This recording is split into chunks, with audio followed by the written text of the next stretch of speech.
Naruto. Start with 3 Magatama and cultivate Kushina. Chapter 41 The Curious Snake, the dazzling lightning gathered in the palm of the hand.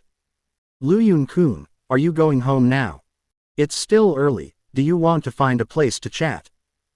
Luyun was very surprised that Orochimaru would take the initiative to invite him, but he finally nodded and followed Orochimaru to a remote place with beautiful scenery.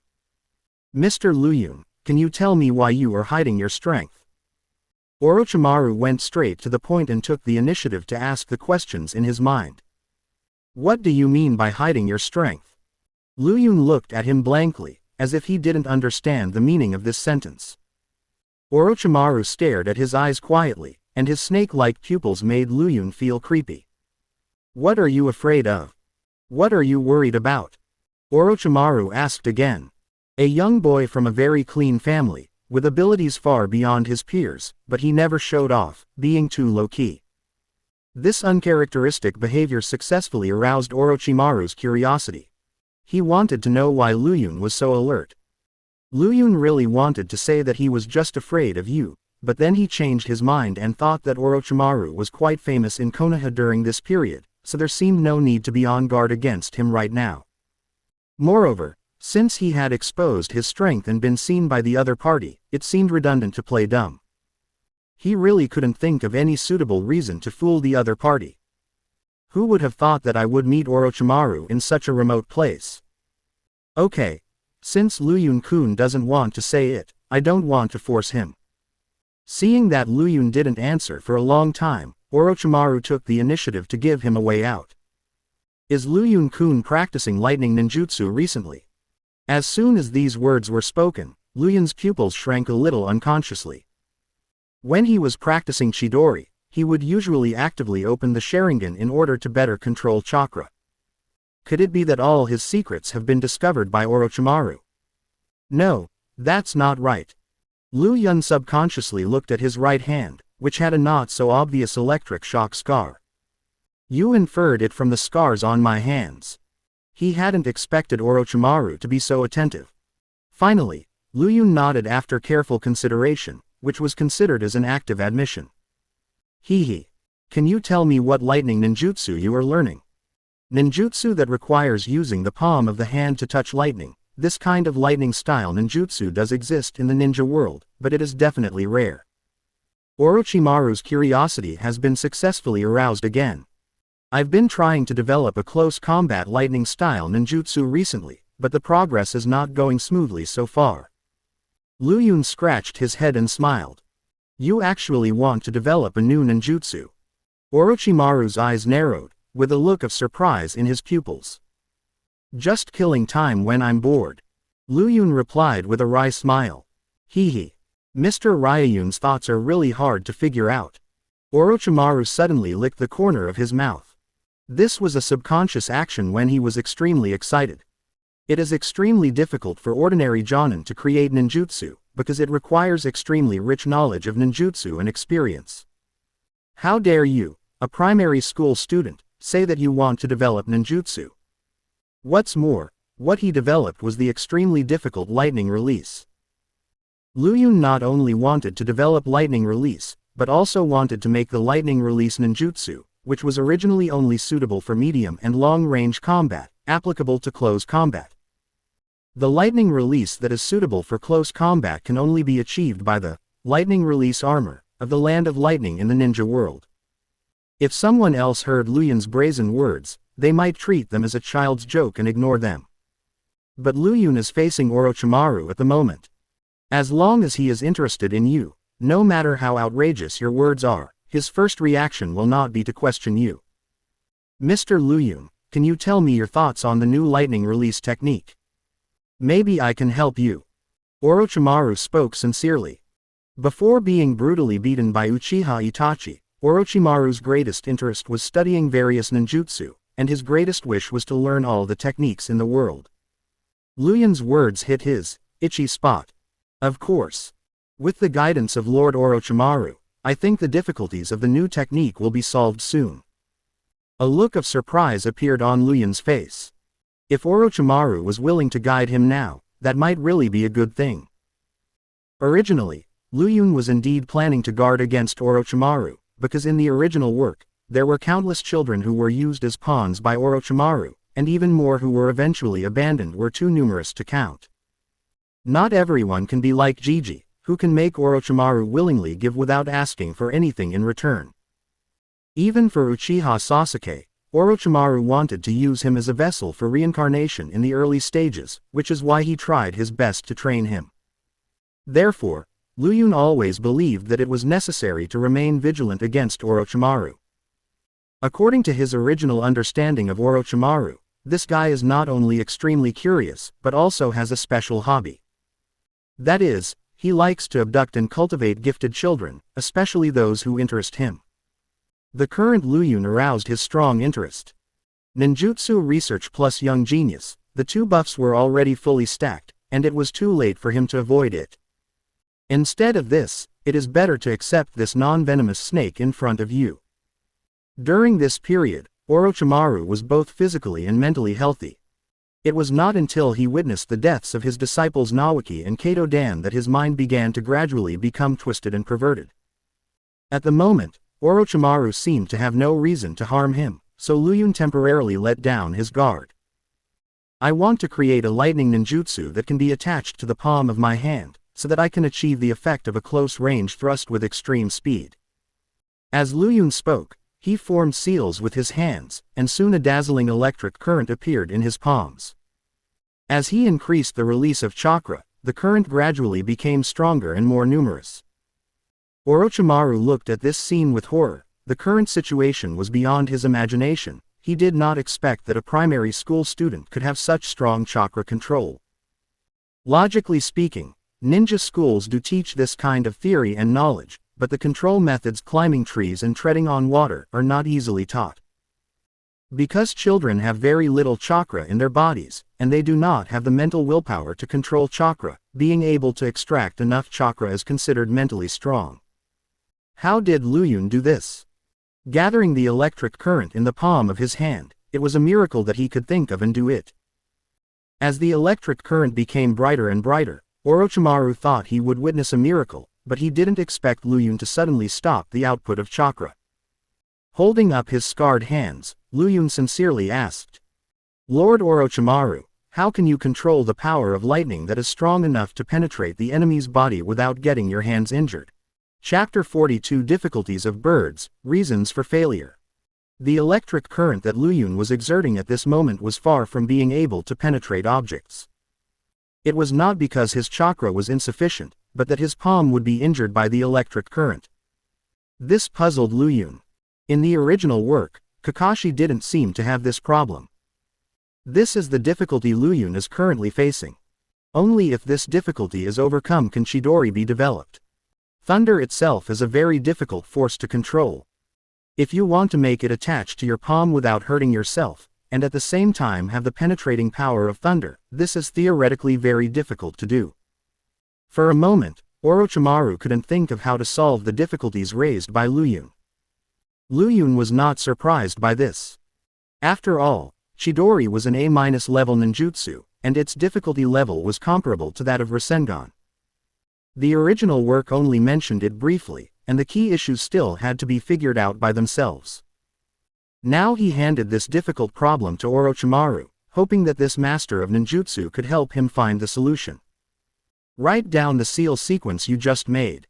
I'll go back and study it. Come to my house tomorrow morning to find me. Lu Yun had formed the seals very quickly just now, and there were a lot of seals, so he did not look at them carefully, and asked Lu Yun to write them down. Lu Yun nodded and took out a pen and paper from his school bag. Orochimaru also gave his home address. After taking the paper, Orochimaru looked at the seal on it thoughtfully. He chatted with Lu Yun for a few more words before saying goodbye and leaving. The new ninjutsu piqued his interest and he felt that it had the potential to succeed, so he couldn't wait to learn and try it out. Lu Yun returned home, put down his school bag, said a few words to Asuka who had resigned from her job to grow flowers at home, and then strode out of the house. He trotted all the way from home to Konoha Hospital, paid the fee, registered, and found a medical ninja. My palm was injured by electricity. Please use medical ninjutsu to heal me. Luyun took the initiative to tell about his injuries. Let me see. The female medical ninja looked at the palm carefully and confirmed that it was indeed an electric shock injury. She immediately used medical ninjutsu to begin treatment. Little brother, how did you get hurt like this? And judging from the appearance of your palm, it shouldn't have been caused on the first day, right? The female medical ninja asked with a frown while treating the patient. Yeah, sister, your guess is right, but I can't reveal the specific reason. Luyun replied with a wry smile. The female ninja was a little surprised by Luyun's answer. She just nodded slightly and didn't ask any more questions. 10 minutes later, Luyun felt that the pain in his palm had obviously subsided a lot. Sister, I just saw that they were recruiting medical ninjas in the hospital lobby. Do you have to be a genin to learn medical ninjutsu? Out of curiosity about medical ninjutsu, Luyun raised this question. Why? Are you interested in medical ninjutsu, little brother? Yeah, I'm indeed interested. I think medical ninjas are the angels in the ninja world. Luyun flattered the female ninja a little. Haha. If you don't pursue powerful ninjutsu, why would you want to learn medical ninjutsu? If you want to be a medical ninja, you must have a forehead protector. If you are not even a ninja, you may not even have chakra, so how can you learn medical ninjutsu? The female ninja replied with a smile. Is that so?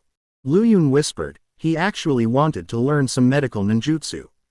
After all, it is always good to have many skills, and medical ninjutsu is still very useful at critical moments. Moreover, his own mental strength is very strong, and with the help of his shadow clone, he can learn things very quickly and does not have to worry about lack of energy. Especially since we still have the summer vacation, it is a good opportunity to prepare a few more practice projects. Unfortunately, one needs to be a ninja to sign up for medical ninjutsu. If I want to learn it, I guess I'll have to wait until I get the Konoha forehead protector. It's cured. Soon, the female ninja healed Luyun's injuries. Your injury is not serious, but it is best to reduce hand activities and avoid hurting your palm again, the young lady kindly reminded. Luyun's hands have a lot of calluses and are very rough. It's obvious that he is not a simple little boy. Okay, thank you, miss, I'll pay attention. Luyun bowed slightly and stood up to say goodbye. It was impossible for him to give up the research and development of Chidori. The next morning, Luyun completed his daily morning exercise task as usual. After returning home for breakfast, he hurried to Orochimaru's residence. Orochimaru is a war orphan. He lives alone in his family. The mansion he lives in is not small and the location is very remote. I don't know if it was intentional or not, but the area where his family lived was very close to the cemetery of Konoha. Master Orochimaru. When he saw Orochimaru, Luyun bowed and saluted. No need to be polite, come in. Orochimaru waved his hand, and the two of them came to the garden together. Luyun saw a lot of strange snakes in the garden, in all colors, which made people feel a little creepy. Orochimaru just waved his hand, and the snakes in the garden immediately scattered to various corners and disappeared. I have already learned about the new technique yesterday. I have to say that you, Luyun-kun, are truly a ninjutsu genius. At such a young age, you have already gained a preliminary understanding of the changes in the form and nature of chakra. Orochimaru couldn't help but exclaim in praise, but Luyun didn't feel much when he heard it. After all, he was just copying the homework. In the original work, Kakashi explained the concept of chakra nature changes and form changes more than once. Combined with the various ninjutsu knowledge in the school, it was not difficult for Luyun to understand. He invested a lot of time and energy in the research and development of Chidori, and a large part of this energy was focused on studying the changes in the nature and form of chakra. If you want to create a Chidori, these 2 points are the basic prerequisites. Although the hand-gathering electric current that Luyun performed yesterday seemed simple, in the eyes of a ninjutsu expert like Orochimaru, performing this method requires extremely high ninjutsu attainments. Only Orochimaru, who had a deep understanding of this new technique, realized how extraordinary this elementary school student in front of him was. Luyun's understanding of chakra and ninjutsu far exceeds that of his peers. The two are not on the same level at all. Outstanding is not enough to describe his specialness. He is like an alien hidden in the crowd, and he can remain undetected even if he has been among ordinary people for many years. This is extremely terrifying when you think about it carefully. Even Orochimaru felt some inexplicable fear about it.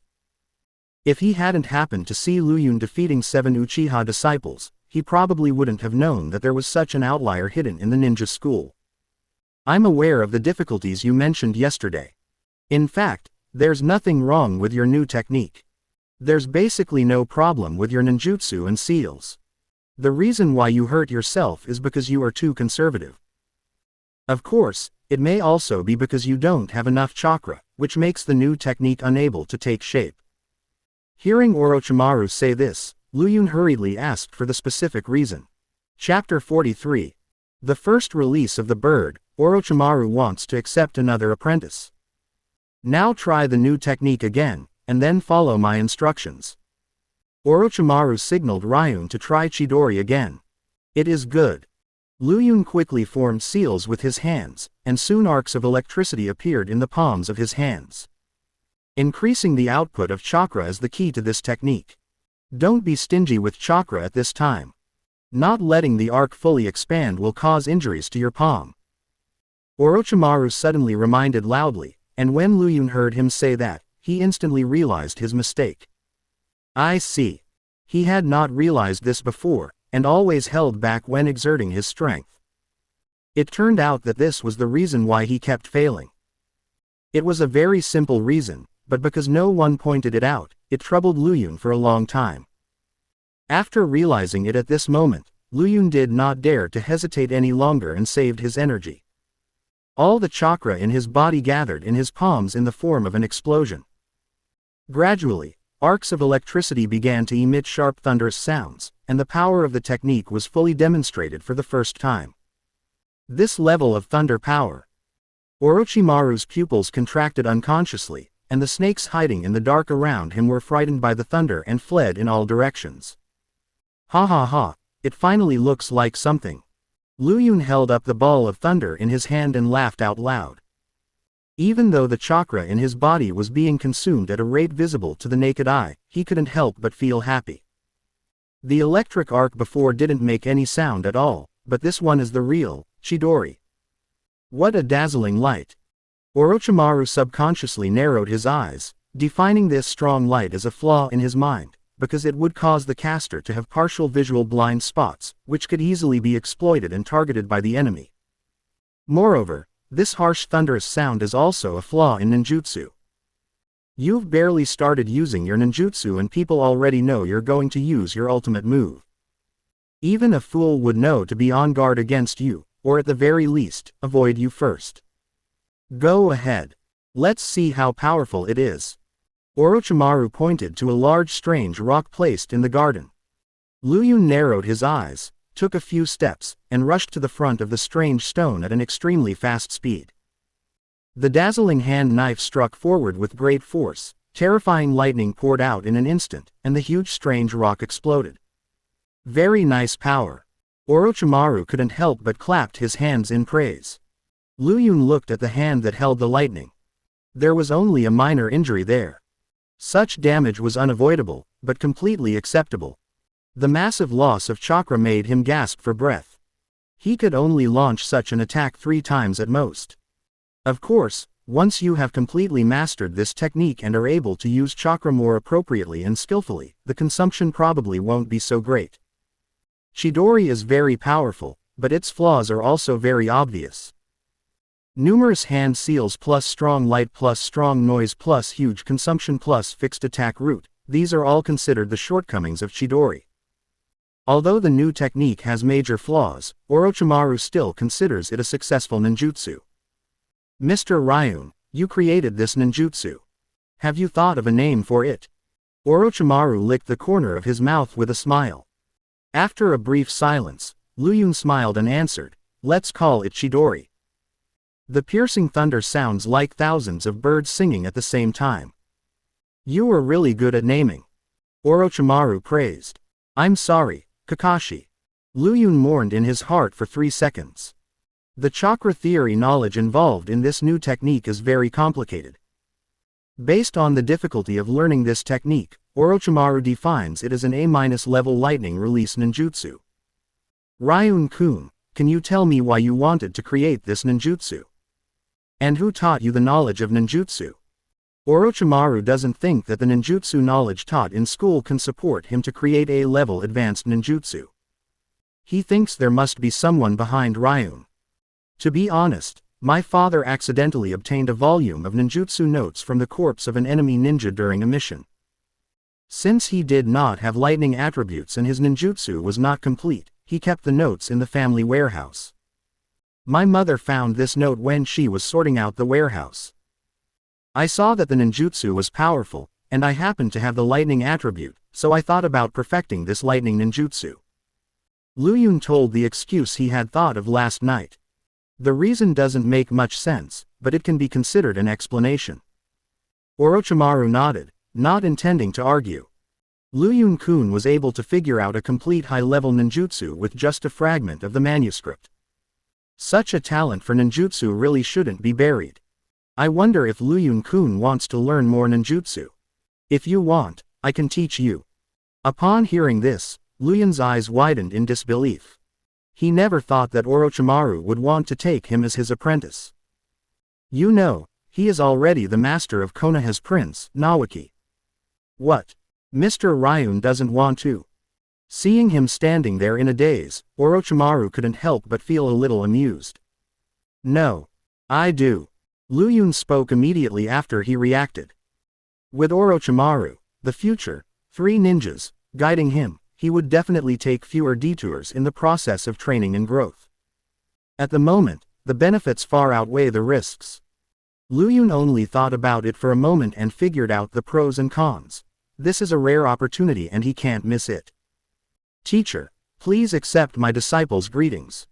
Bending his body forward, Luyun performed a greeting as a disciple. Ha ha. I didn't say I would accept you as my disciple. Orochimaru laughed and said something that made Luyun embarrassed. Orochimaru has been free recently, so he thought that while guiding Rope Tree in his practice, he could also give some pointers to Ryun. After all, this is a very valuable talent. Although Orochimaru has no plans to accept another disciple for the time being, he is also willing to help him become a talent. The school is on summer vacation. If Luyun-kun finds the vacation too boring and wants to learn ninjutsu, you can come to me. If you have any questions about ninjutsu or other training, you can come and ask me at any time. Orochimaru left his contact information and even gave him a white communication snake, which he could use to transmit information when necessary to prevent Luyun from losing track of him. The two sat in the garden and chatted for a while. Orochimaru taught him how to simplify the hand seals of the lightning release Chidori and explained to him the various flaws of the Chidori. Luyun listened very carefully. In fact, he himself was also aware of Chidori's shortcomings. The extreme speed of the charge generated when performing Chidori and the visual blind spot caused by the strong light of lightning can both be solved by activating the 3 Magatama Sharingan. The most troublesome thing that Orochimaru thought was that Luyun already had the conditions to crack it. He didn't dare to tell anyone for the time being that he possessed the 3 Magatama Sharingan. Here is a scroll on the basics of lightning escape techniques. It contains the training experience of predecessors. You can take it home and read it. It will help you fully master Chidori. Orochimaru threw a scroll to Luyun. He felt that Luyun's lightning chakra's nature changes and form changes were not good enough, which would make the ninjutsu more difficult to form and consume more energy. The knowledge in the scroll can help Luyun better control Chidori. Thank you, Master Orochimaru.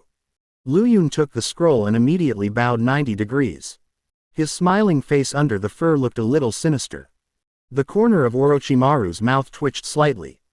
Although he felt that this name was a bit inappropriate, he also felt that it seemed to be more pleasant to the ear than, "Oh, chicken, silly boy." Chapter 44. A very depressing way to make money. After leaving Orochimaru's mansion, Luyun returned home and sat on the corridor to read the ninja scroll. After Asuka finished watering the flowers and plants in the yard, She took the initiative to move closer to him. My son used to like reading comics, but now he always likes to read scrolls, and what he reads are all about learning knowledge about ninjas and ninjutsu. I don't even sleep in now. All I do all day long is practice. I used to go out and hang out with friends occasionally, but now I seem to have lost touch with socializing. Son, do you want to go out and play with your classmates? Give yourself a break once in a while. Isn't it too boring to practice every day? Asuka asked tentatively. What holiday? Isn't the school already on summer vacation? Luyun answered casually while looking at the scroll without even raising his head. Mom means that you shouldn't work too hard. It's okay to be ambitious, but you should also take a break once in a while. Luyun raised his eyebrows when he heard this, tilted his head and looked at Asuka with a strange expression. Didn't you always tell me to be less lazy and study more? Why did you completely change your tune now? I'm starting to doubt whether you're my real mother. Luyun asked Tiangong a direct question, and the last part of the confusing words made Asuka fall into self-doubt. Yes. Didn't I always expect him to work harder and study well? My son is obedient now, why am I? Quote. It turns out that not only her son has changed, but she herself has changed as well. Before, she doubted whether the other person was her biological son, and now he doubts whether she is his biological mother. Isn't it the same logic? People always change. No one is unchanging, it's just that the degree of change is different. Asuka felt like she had finally gotten the idea. When you have nothing to do, go chat with your aunts or go shopping. Luyun continued to look down at the scroll. How can you accompany a lazy person like me to go shopping and chat every day? People have to work. Asuka muttered. Luyun now has more than enough to support her family with the dividends from her royalties, and she no longer has to work hard in a stuffy factory in the hot summer. But she was not used to quitting her job. She felt a little bored at home every day and didn't know how to kill time. Grow some flowers and plants. If that doesn't work, I can buy a store. I can do some small business or something. Luyun casually made a suggestion that his mother was just too idle, so if he could find something for her to do to pass the time, she would stop nagging him all the time. This is a good suggestion. Asuka's eyes lit up. I'll go out and look for any suitable small business later. Hearing that his mother was interested in doing business, Luyun suddenly had an idea. Actually, I know 2 good small businesses. I wonder if you would like to try them, Mom. Hearing this, Asuka instantly became interested. What small business? Tell me about it. You can open a flower shop, mainly selling chrysanthemums, carnations, and lilies. Open a flower shop. This is a good idea, but why do we have to mainly sell these kinds of flowers? Asuka looked puzzled. Luyun shook his head and laughed without answering. What's the other business? Asuka thinks that opening a flower shop business is feasible, but she wants to hear about another business. You can also open a clothing store or a clothing factory, mainly selling or manufacturing morning clothes, black clothes. Asuka was surprised for a while, and when she came to her senses, she immediately became so angry that her face turned red. You silly kid, what's going on in your head? Asuka twisted Luyun's ear and started scolding him. Chrysanthemums are for the dead, carnations are for the injured and sick, and black clothes are what you must wear when mourning the dead. There is no such thing as a losing business. Asuka couldn't help but beat him up. Ah, it hurts. Luyun was twisted so hard that he grimaced and kept admitting his mistakes. Only then did Asuka let go of his ear in annoyance. Now that World War II is approaching, there will be more deaths in the future. If ordinary people want to make money and not commit any taboos, these 2 businesses are indeed not to be missed. Luyun felt like crying but had no tears. Why did he get beaten up for no reason? Making money, it's not shabby. Mom, you are too sensitive. Luyun rubbed his ears with a resentful look in his eyes. You're making shitty money. Tell me who would buy these damn things now. Asuka glared at him. It will be available soon. First find out the distribution channels, and once your store is fully opened, you may not have to worry about not being able to sell your products. Lu Yun couldn't help but smile mysteriously, but the next moment Asuka pinched his cheek and scolded him harshly. Fortunately, Asuka finally listened to some of the suggestions and thought that there was potential in a flower shop. In addition, she also liked flowers, so she came up with the idea of opening a flower shop. However, she strongly rejected the proposal to sell chrysanthemums and white flowers. Looking at Asuka's back as she left the house, Lu Yun couldn't help but whisper. "Silly mother, you will soon understand which flowers sell best." 3 days later, a series of sharp thunders were heard near a remote river. Lu Yun held lightning in his hands, chakra burst out from his feet, and he rushed forward at an extremely exaggerated speed. The blue palm covered with lightning accurately pierced into the target.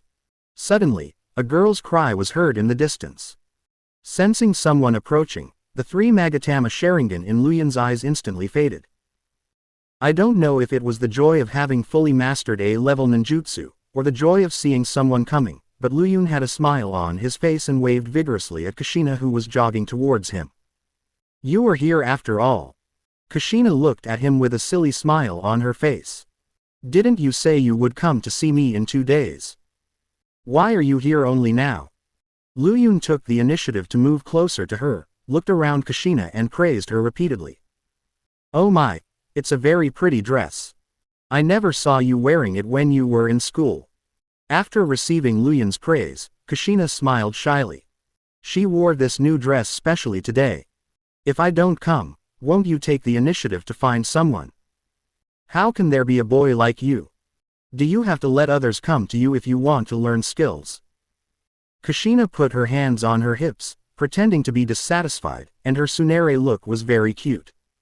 "Isn't it all the same? I'll come to you next time, okay? Hee, that's more like it." Kushina hummed, with a smug look on her face. Soon, a charred and smoking tree caught her attention. "I just seem to see you holding a ball of lightning in your hand."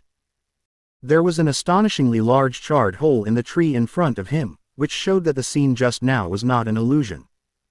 Lu Yun seemed to have mastered a powerful ninjutsu. Chapter 45. Let Kushina call daddy. A close and affectionate confession. "How did you do that?" Kushina's face showed shock. "It's just a lightning ninjutsu," Lu Yun said with a smile. "Wow, you've learned so many ninjutsu. I also want to learn powerful ninjutsu, please teach me." Kushina's eyes were full of little stars of admiration. Women all admire strong men, and she is no exception. "Well, let me teach you how to climb a tree first." Lu Yun thought for a while and decided to teach her the basics, starting with controlling chakra. "But, you are wearing a skirt today, so it might be inconvenient for you to move around." Lu Yun pointed at the beautiful dress and frowned slightly. "Ah, never mind, I'll change into some casual clothes tomorrow." Kushina was not in a hurry. "Want to learn the sealing technique? I'm well prepared today, okay?" Kushina said as she pulled out 2 small scrolls she had on her waist. "Yes, I want to learn." Lu Yun looked happy and nodded repeatedly. In the original anime, the sealing technique is simply a kind of plug-in. This technique is mysterious and cannot be measured by common sense. There is almost no person or thing that cannot be sealed. In the world of ninja, no matter how strong you are, even if you are the 10 Tails divine tree, even if you are the ancestor of chakra, sealing techniques can control you completely. Lu Yun was very envious of the Uzumaki clan's sealing technique. He had been thinking about it since the first day he traveled through time. Kushina was the only way for him to learn the sealing technique. It is also the most reliable and ideal way. "Call me auntie, and I'll teach you the sealing technique." The Uzumaki clan's sealing technique is a secret that is not passed on. Kushina feels that she cannot ask for anything without asking for anything, otherwise it would be too easy for him. Lu Yun was stunned for a moment, then approached Kushina with an evil look on his face. What do you want to do?" Seeing Lu Yun striding closer, Kushina was so shocked that she stepped back repeatedly. But soon she found that her back had hit a big tree trunk and she had nowhere to retreat. Lu Yun stretched out his hands and held her in front of him. Although he hadn't done anything yet, Kushina didn't dare to look him in the eye, and her little heart was beating wildly. Nana, if you play like this, then tomorrow it's my turn to teach you how to practice, so don't blame me for asking you to call me daddy. Luyun whispered softly in her ear, and the faint fragrance emanating from Kushina refreshed him. He couldn't help but take a deep breath. You bastard. You pervert. Kushina blushed with shame. She tried to push Luyun away, but as soon as she started, she suddenly found that she couldn't push him away. Luyun was obviously prepared. At this moment, he used chakra to cling to the tree trunk with his hands, and chakra to cling to the ground with his feet. It was impossible for Kushina to shake him at her current level. Hee. Nana, what are you doing with your hands? Who of us is the hooligan now? Looking at the tender little white hand against his chest, Luyun showed a malicious smile on his face. I'm not, I didn't. Stay away from me. Kushina seemed a little panicked, and she didn't know whether to put her little hands down or not. Kushina was originally thinking about whether to kick this rascal away, but the strange feeling from her right hand made her stunned for a moment.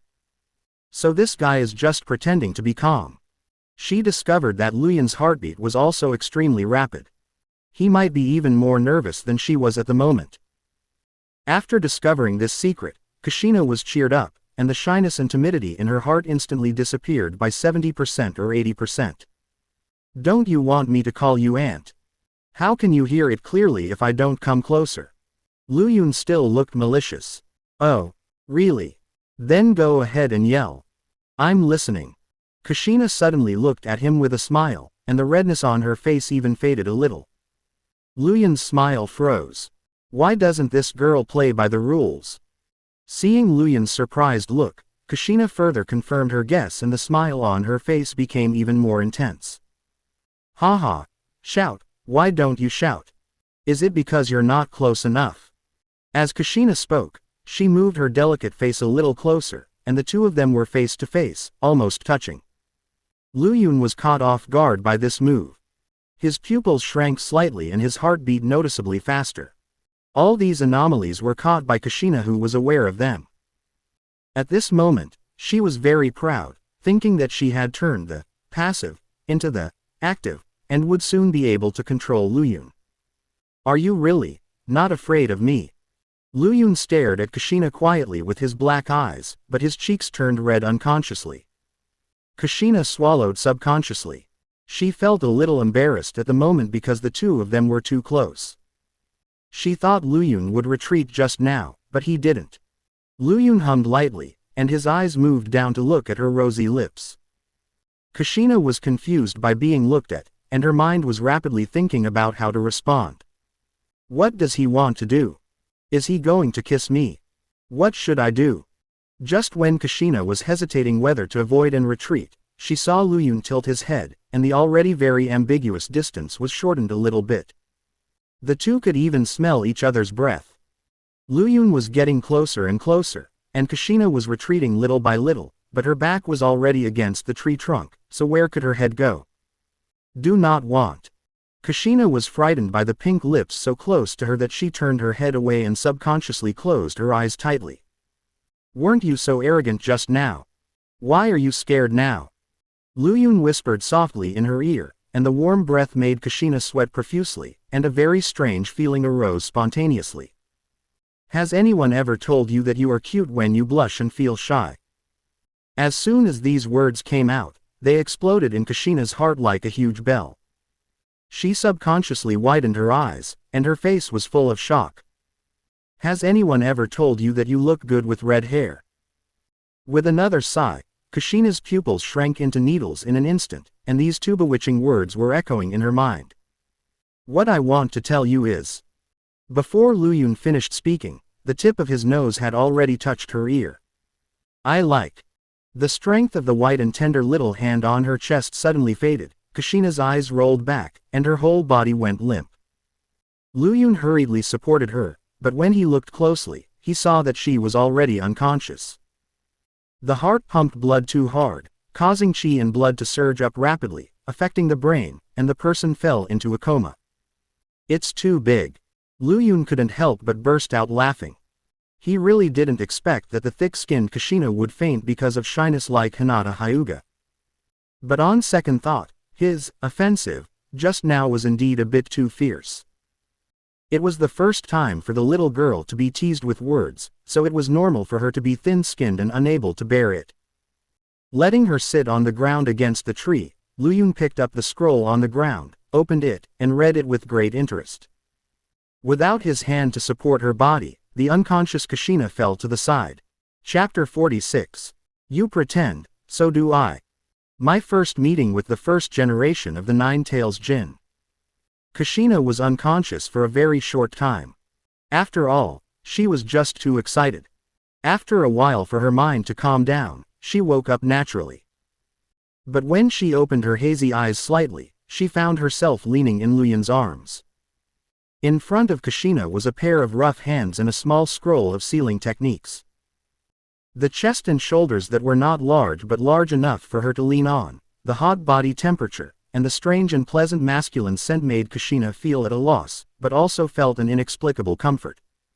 She didn't know whether to get up now. She was afraid of the embarrassment that would follow, but she was also somewhat obsessed with this chest that she could lean on. How about, wake up later? The girlish fragrance of Kushina was also very attractive to the young man. Luyun's attention was focused on the scroll at the moment. Although there was no dirty thought in his mind, his breathing unconsciously became heavier. My neck is so sore, what should I do? After keeping her neck tilted for a long time, Kushina felt that her neck was a bit strained. Just as she was trying to pretend to wake up, she felt a pair of hands on her shoulders, and then she was gently placed on the grass. In fact, Luyun already knew that the little girl had woken up. With such close contact, how could he not sense the changes in Kushina's breath? But he didn't expect Kushina to not get up, but lean on him and pretend to be unconscious. If there weren't too many things in the scroll that he couldn't understand, and he urgently needed the little red-haired teacher to explain it, he would have wanted to see how long this little girl could stay in his arms. Wake up, Kushina. Luyun chuckled and patted her cheek. Kushina quickly went along with his performance, and pretended to have just woken up. Faced with that meaningful sunny smile, although Kushina was mentally prepared, she still couldn't help blushing shyly. What are you looking at, you bastard? Kushina pushed the figure that was close to her to the ground. She hurriedly got up, and the idea of escaping from here came to her mind. Hey, where do you want to go? You want to run away without even being taught the sealing technique. Luyun hurriedly stopped her. Kushina hesitated for a moment, but finally decided to stay. If you keep talking nonsense like that, I won't teach you or pay any attention to you. Kushina said harshly and glared at him fiercely. He was clearly praising her before, and it was his true feelings, so how did it become a joke? The girl's thoughts were hard to fathom, and Luyun sighed helplessly. Okay, whatever Kushina-sensei says today is what it is. Hearing this name, Kushina's expression could hardly be suppressed, and she almost laughed. I really want to bite this guy to death. At this moment, she was both angry and amused, but she couldn't do anything about this unruly man. Luyun smashed the tree trunk that had been pierced by Chidori to the ground, and then invited the girl to sit beside him. Kushina picked up the scroll and began to explain to him what the sealing technique was. Luyun listened very carefully. If he didn't understand something, he would ask questions on the spot. Kushina was always patient and answered his questions one by one. By the secluded river, the two teenagers who no longer quarreled with each other got along very harmoniously. The sealing technique is more complicated than Luyun imagined. Just the basics alone would take him 10 days or so to learn before he can even get started. The sealing technique is very difficult. Are you sure you want to continue learning it?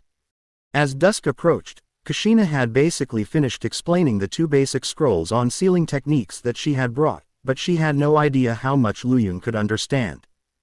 Of course I have to learn. I am never afraid of difficulties. Luyun answered with a smile. It's getting late, let's go back. Luyun stood up, dusted himself off, and then extended an invitation to Kushina. You've worked hard today. To express my gratitude, I would like to invite teacher Kushina to dinner together. Haha. You still have some conscience. Kushina couldn't help but laugh. However, I didn't report this to my family in advance, so forget it. Isn't this easy? Can't I just go home with you and tell her? Lu Yun shamelessly took the initiative to hold her little hand. It's okay. After dinner, I'll take you to the night market. Lu Yun held her hand and persuaded her. The little girl soon lost her ability to think, and all she could think about was eating, drinking, and having fun. Lu Yun created a shadow clone to go home and report the news, and then took Kushina to the Senju clan's territory. To their surprise, they ran into Uzumaki Mido right in front of the manor gate. As this, the first generation Nine-Tails Jinchuriki. Lu Yun walked up to Uzumaki Mido politely and greeted her, but his mind was filled with many thoughts. At this time, Uzumaki Mido was very old, and her long hair was no longer bright and had even lost its original color. Her dark brown hair indicated that she would not live long and her life was nearing its end. Why? The chakra fluctuation is so weak. Lu Yun did not feel any sense of oppression from this Uzumaki Mido, which he thought was very abnormal. Possessing powerful mental power, he also has excellent perception. He can clearly feel the pressure from Orochimaru and can roughly sense whether the chakra is strong or not. As a member of the Uzumaki clan who is famous in the ninja world for their large amount of chakra, Ryayun was unable to sense much chakra fluctuation from Uzumaki Mido. And it wasn't just her, even the nine-tailed fox couldn't sense a single breath. It was as if she was just an ordinary old woman. Without knowing her identity, even a perception-type ninja might not be able to detect her abnormality. In fact, the reason why Lu Yun could not sense the Nine-Tails chakra was because the seal in Uzumaki Mido's body was solid. The Jinchuriki is very stable, and the Nine-Tails cannot affect the outside world at all. I was wondering why her chakra felt weaker than mine. I almost forgot about this sealing technique. Looking at the diamond-shaped mark on Uzumaki Mido's forehead, Lu Yun suddenly realized something. That is the yin seal of the Uzumaki clan. This secret sealing technique has infinite uses. Normally, one only needs to infuse a certain amount of chakra into it, and the yin seal will make people stay young forever. When needed in battle, it can even serve as the body's backup hidden energy. Most of Uzumaki Mido's chakra is stored in the yin seal. As long as the Nine-Tails shows signs of going out of control, she can use the vast chakra in it to suppress it. At this age, especially after the death of her husband, Hashirama Senju, she no longer uses the chakra in the yin seal to maintain her appearance. Now the chakra has only two uses for her. The first is to prevent the nine-tailed fox from running out of control. Secondly, maintain daily physical consumption to make yourself live longer and wait for the new, nine-tailed container to be fully formed.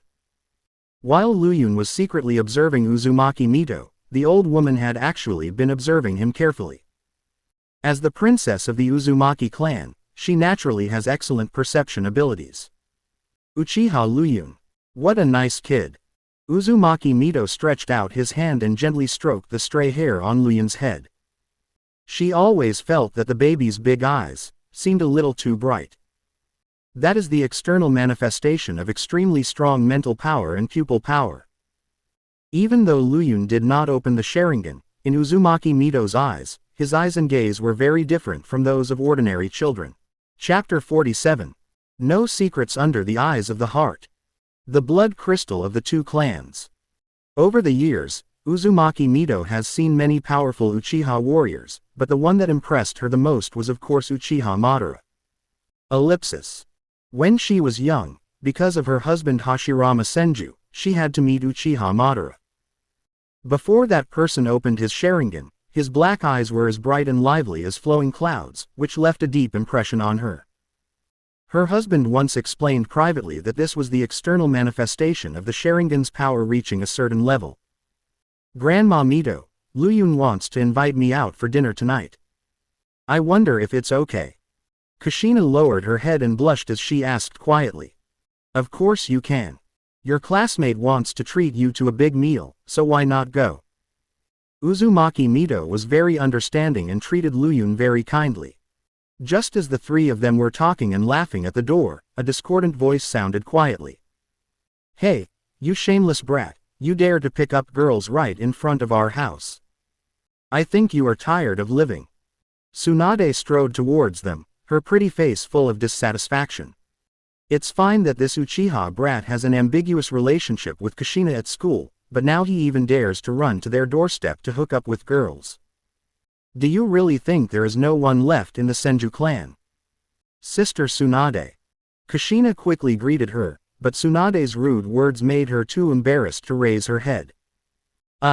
Shinadi's silly hat, Lady Tsunade. Luyun bowed and saluted, looking very polite, but Tsunade felt inexplicably unhappy. Especially the accent, it's so fucking off, right? Tsunade, don't be disrespectful.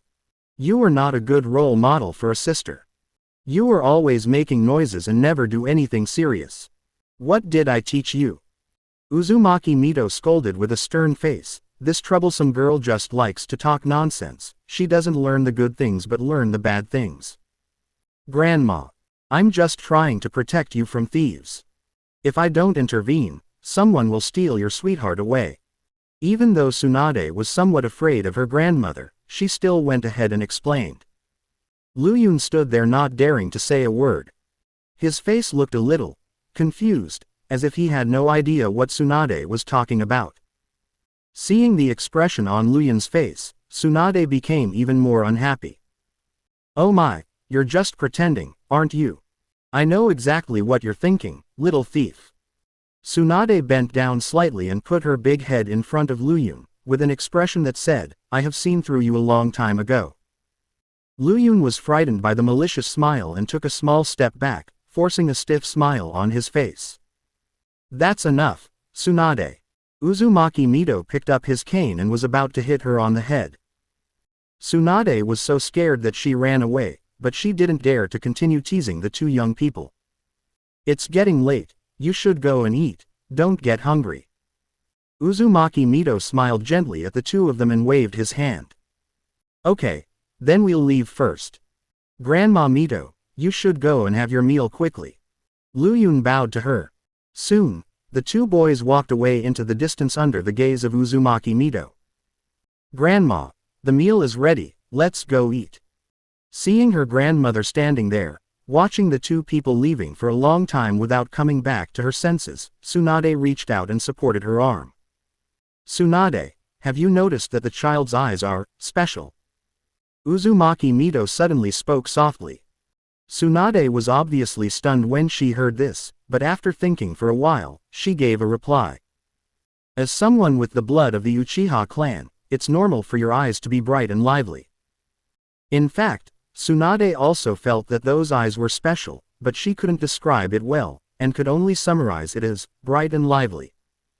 No, his pupil power is obviously different from that of ordinary people, even stronger than most adult Uchiha clan members. You will find this out if you pay close attention and compare it in the future. Uzumaki Mito's face suddenly became very serious. Upon hearing this, Tsunade's expression changed. A serious grandma would never speak without thinking. She must have seen something when she said that. The Uzumaki clan has a special perception ability called the mind's eye, and her grandmother awakened and mastered this ability. I suspect he may have opened his Sharingan. Impossible. How old is this child now? He is not even a ninja at the moment. Tsunade subconsciously denied it. She was a little bit unconvinced about her grandmother's guess. Then you are wrong. The amount of chakra in his body is comparable to that of an ordinary Jonin. When Uzumaki Mito said this, there was an obvious look of fear on his face. Tsunade was stunned at first, then she exclaimed in surprise. This is totally illogical. Grandma, are you sensing it wrongly?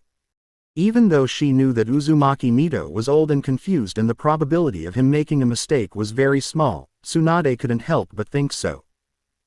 In fact, Uzumaki Mito had confirmed it repeatedly before, and even touched Luyun's body, so there was indeed no possibility of error, although Uzumaki Mito himself did not understand this situation.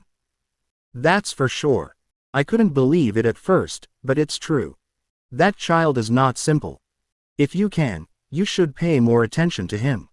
Tsunade was somewhat indifferent when she heard this.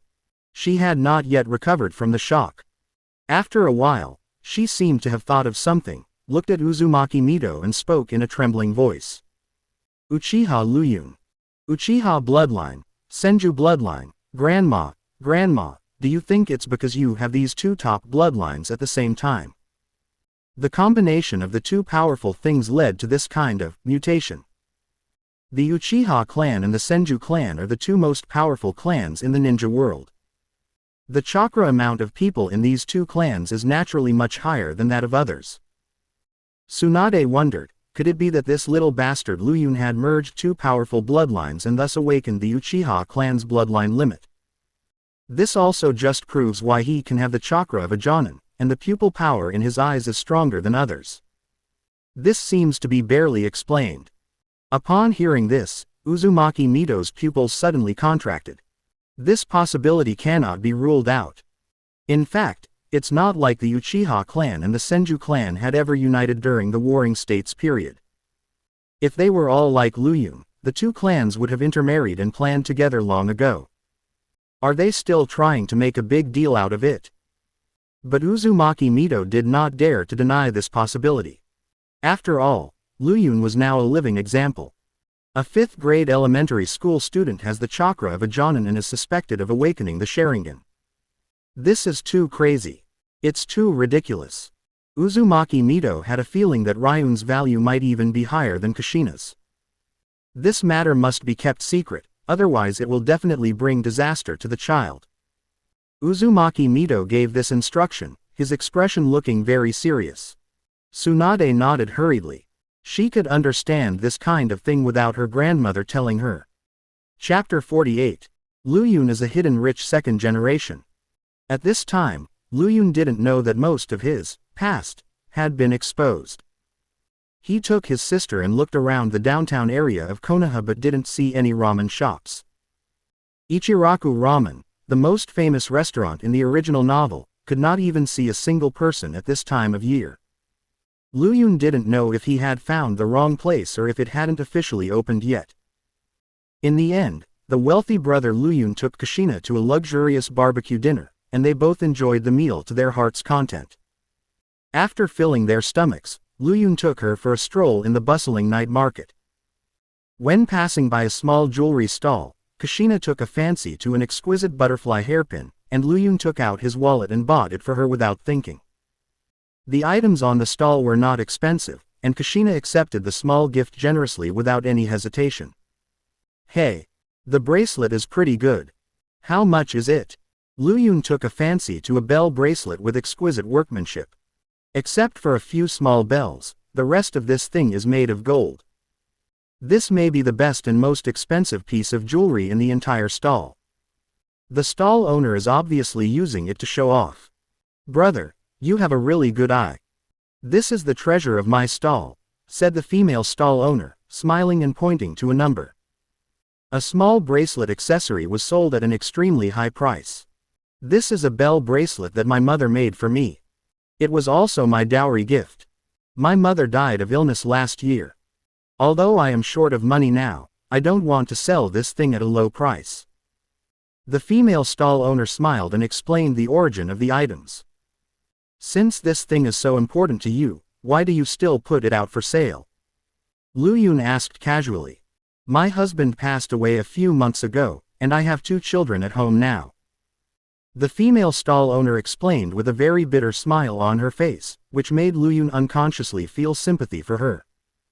His mother Asuka was in a similar situation, but it seemed like her life was obviously more difficult.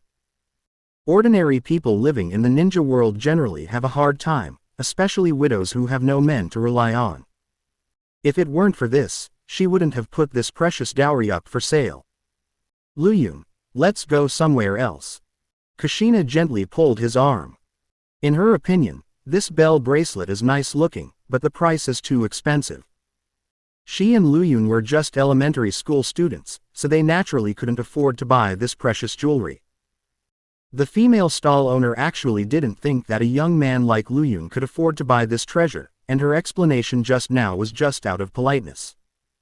The material is not worth the price, but the workmanship is very exquisite. It can be seen that your mother put a lot of effort into making this jewelry. Lu Yun carefully examined the bell bracelet and gave his evaluation. The gold in the ninja world is not as valuable as imagined, but considering the workmanship of this jewelry, it is definitely worth the price. This is purely handmade jewelry. It may not be possible to make it without real skills, and it requires a lot of energy and time. And the cost of materials alone is not cheap. Are you sure you want to sell this bracelet? Lu Yun asked seriously. A gentleman does not take away what others like. Unless the woman really wants to sell the jewelry, Lu Yun will consider whether to take action. Well, for the sake of the child, the mother should be able to understand me. The female stall owner chuckled and a few tears appeared in her eyes. Okay, I want the stuff. After Lu Yun finished speaking, he took out a stack of bills from his wallet. Wah, what? Do you really want to buy this bracelet?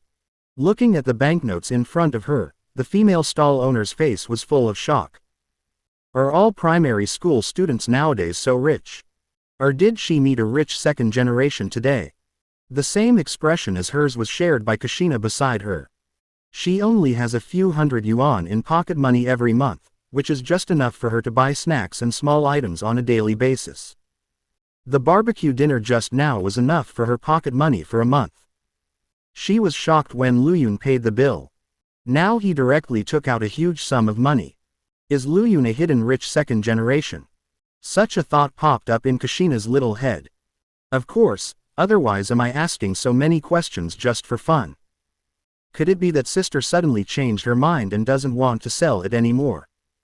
If she really doesn't want to sell it, I won't force her. A gentle smile appeared on Lu Yun's face. No. You're worrying too much, young man. I'll pack it for you right away. The female stall owner spoke hurriedly, but tears rolled down her cheeks unknowingly. Lu Yun nodded and reached out to take the jewelry box that was handed to her. After leaving the stall, Kushina seemed a little unhappy. What's wrong? Lu Yun asked knowingly with a smile. That sister, Kushina hesitated to speak. Do you think we shouldn't buy her bracelet? Kushina nodded subconsciously. If we don't buy this thing, it may not be easy for her to sell it. Lu Yun told the truth. He did make some money recently, but that doesn't mean there are many rich people in Konoha. This piece of jewelry mainly attracts young people, but how many of those young people are rich? And the most important thing is, who among the rich would patronize such a small stall? They probably wouldn't even bother to take a second look when they pass by. She needed money to support her 2 children. By buying this bracelet we were helping her through a difficult time, not taking away something precious from her. If her mother were still alive, she would definitely support her sister's decision. Because for a mother, nothing in the world is more precious than her own children. When he made these remarks, the look on Kushina's face was even more shocked than when Lu Yun spent a huge amount of money to buy something. She didn't expect that Lu Yun knew more and was more comprehensive than she thought.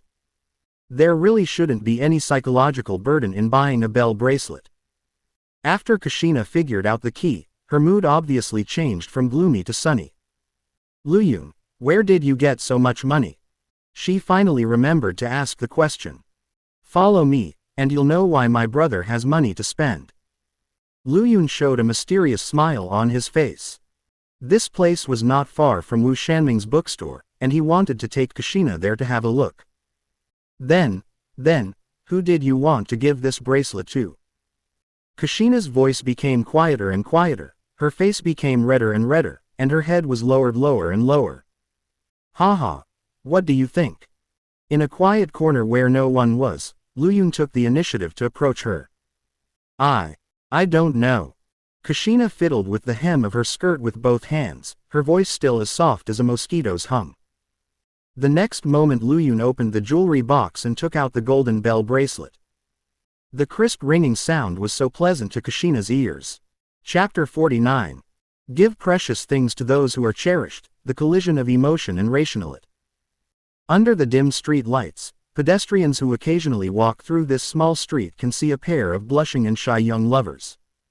The 2 people standing opposite each other looked a little restrained. The girl lowered her head the whole time, not daring to see anyone.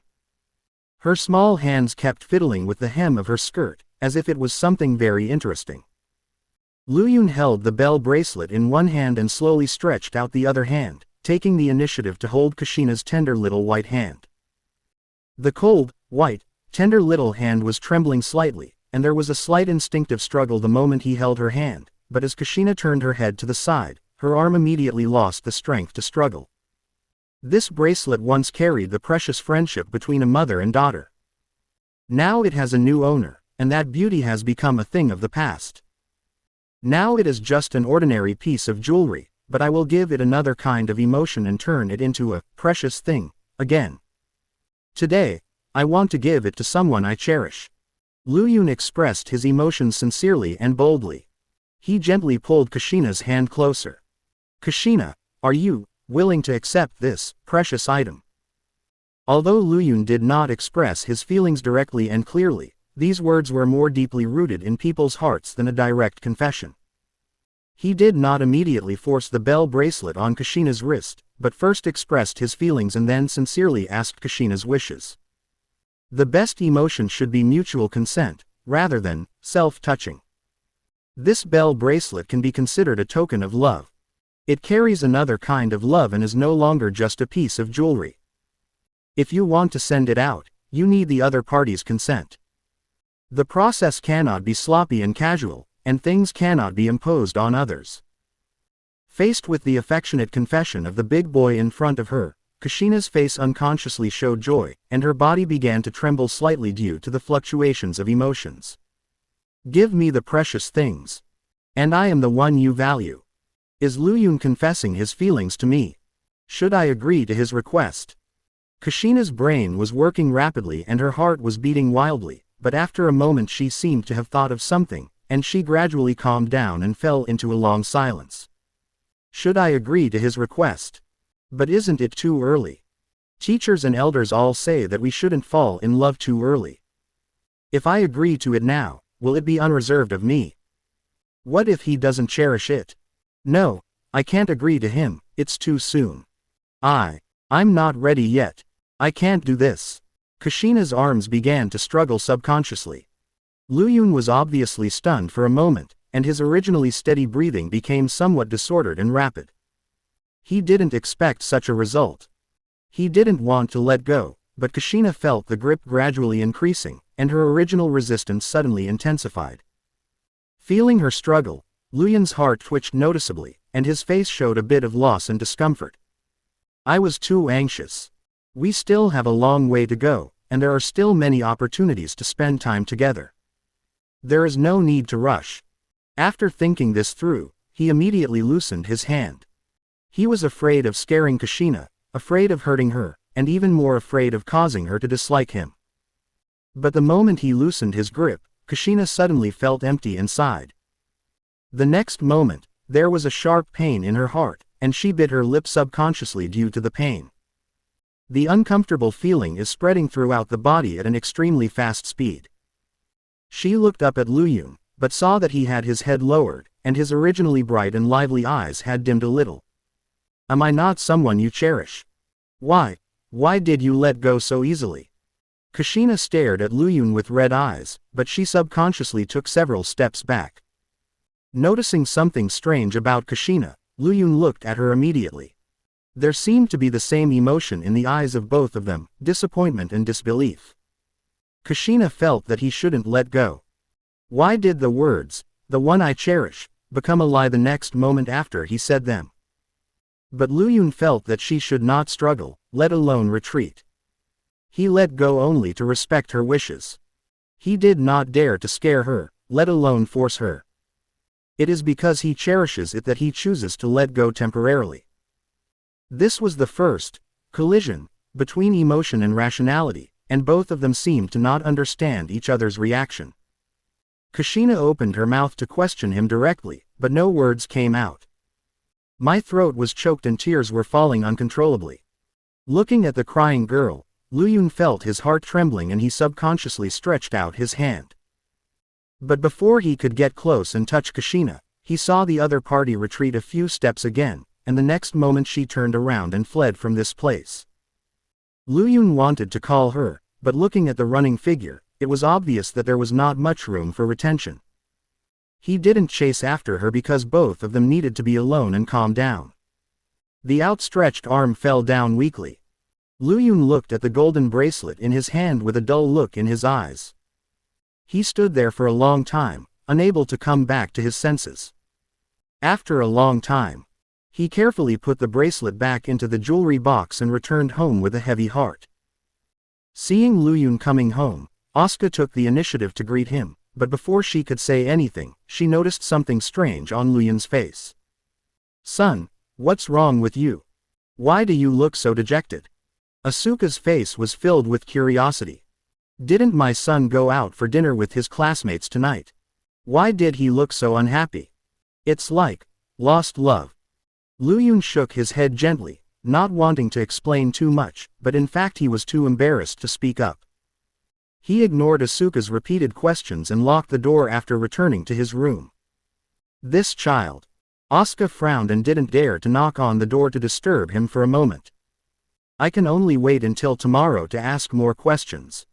Luyun sat in front of the desk and took up the 2 scrolls of sealing techniques placed on it. This was a gift from Kushina. She suggested that you should think more about these basic knowledge when you have nothing to do. She admitted that there might be omissions in what she said, and Luyun needed to take the scroll back and study it carefully. Luyun created a shadow clone, picked up the 2 scrolls and began to read them carefully from beginning to end. Immersed in spiritual practice, the sense of frustration and loss in my heart obviously subsided by 70% to 80%. In a shadowy corner in front of the Senju clan's territory, a red-haired girl squatted on the ground, her head buried in her arms, sobbing silently. After a long time, the girl, whose eyes were obviously swollen from crying, stood up straight. "I will never talk to that liar again." Kushina made this vow, with a look of resentment on her face. She wiped the tears and snot from her face with her hands, and then slowly walked into the Senju clan's territory. Chapter 50. The King of Konoha and Hash-039's Involution.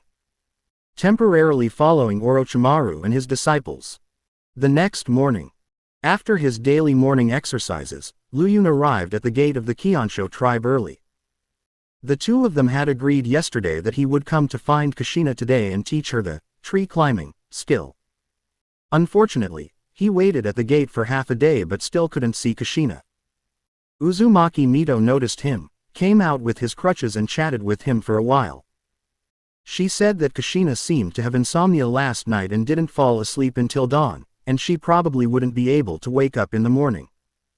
Then Uzumaki Mito asked about the 2 of them again, and why was Kushina crying? Luyun hesitated for a long time but couldn't explain it clearly. Fortunately, she didn't ask any further questions, which made Luyun obviously relieved. Since he couldn't see Kushina in the morning, he didn't plan to waste time, so he started his physical training again under the scorching sun. Youth is not allowed to be wasted. Before the summer vacation, he asked Might Dai to formulate scientific and reasonable daily physical training tasks for him. If he completed all the tasks, he would not have much free time left. So sometimes he would create a shadow clone to cooperate with him and handle some trivial matters other than cultivation, while the original body would ensure that the daily body training tasks were completed. In the entire Konoha, there is no one who can be as ruthless as him, let alone children of the same age. Even adults cannot be more ruthless than him. In his previous life, he was also very competitive in order to have a better life, but there were many people in China who were more competitive than him. He could not get much wealth and status. Now that he has lived a new life, he still retains the habit of inward looking, but this time he no longer thinks about gaining material things. In this world, strength is the foundation of survival. He needs to gather the power to protect himself as soon as possible, and then he can realize his ambitions and aspirations based on his understanding of the plot. At noon, Luyun accompanied his mother Asuka to have a Chinese meal at home, and then he spent another hour writing a plot of Dragon Ball. After completing his daily work, he walked out of the house and planned to go to the Senju tribe again.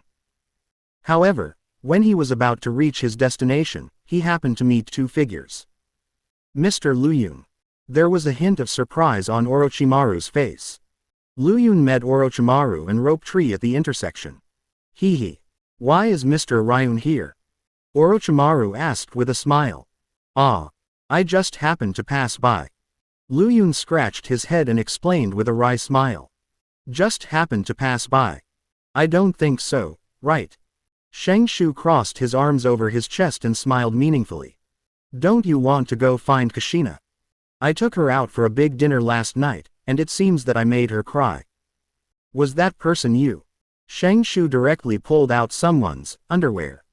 Upon hearing this, Orochimaru unconsciously showed a strange look on his face. Luyun was embarrassed, and didn't know how to explain it for a moment. All right.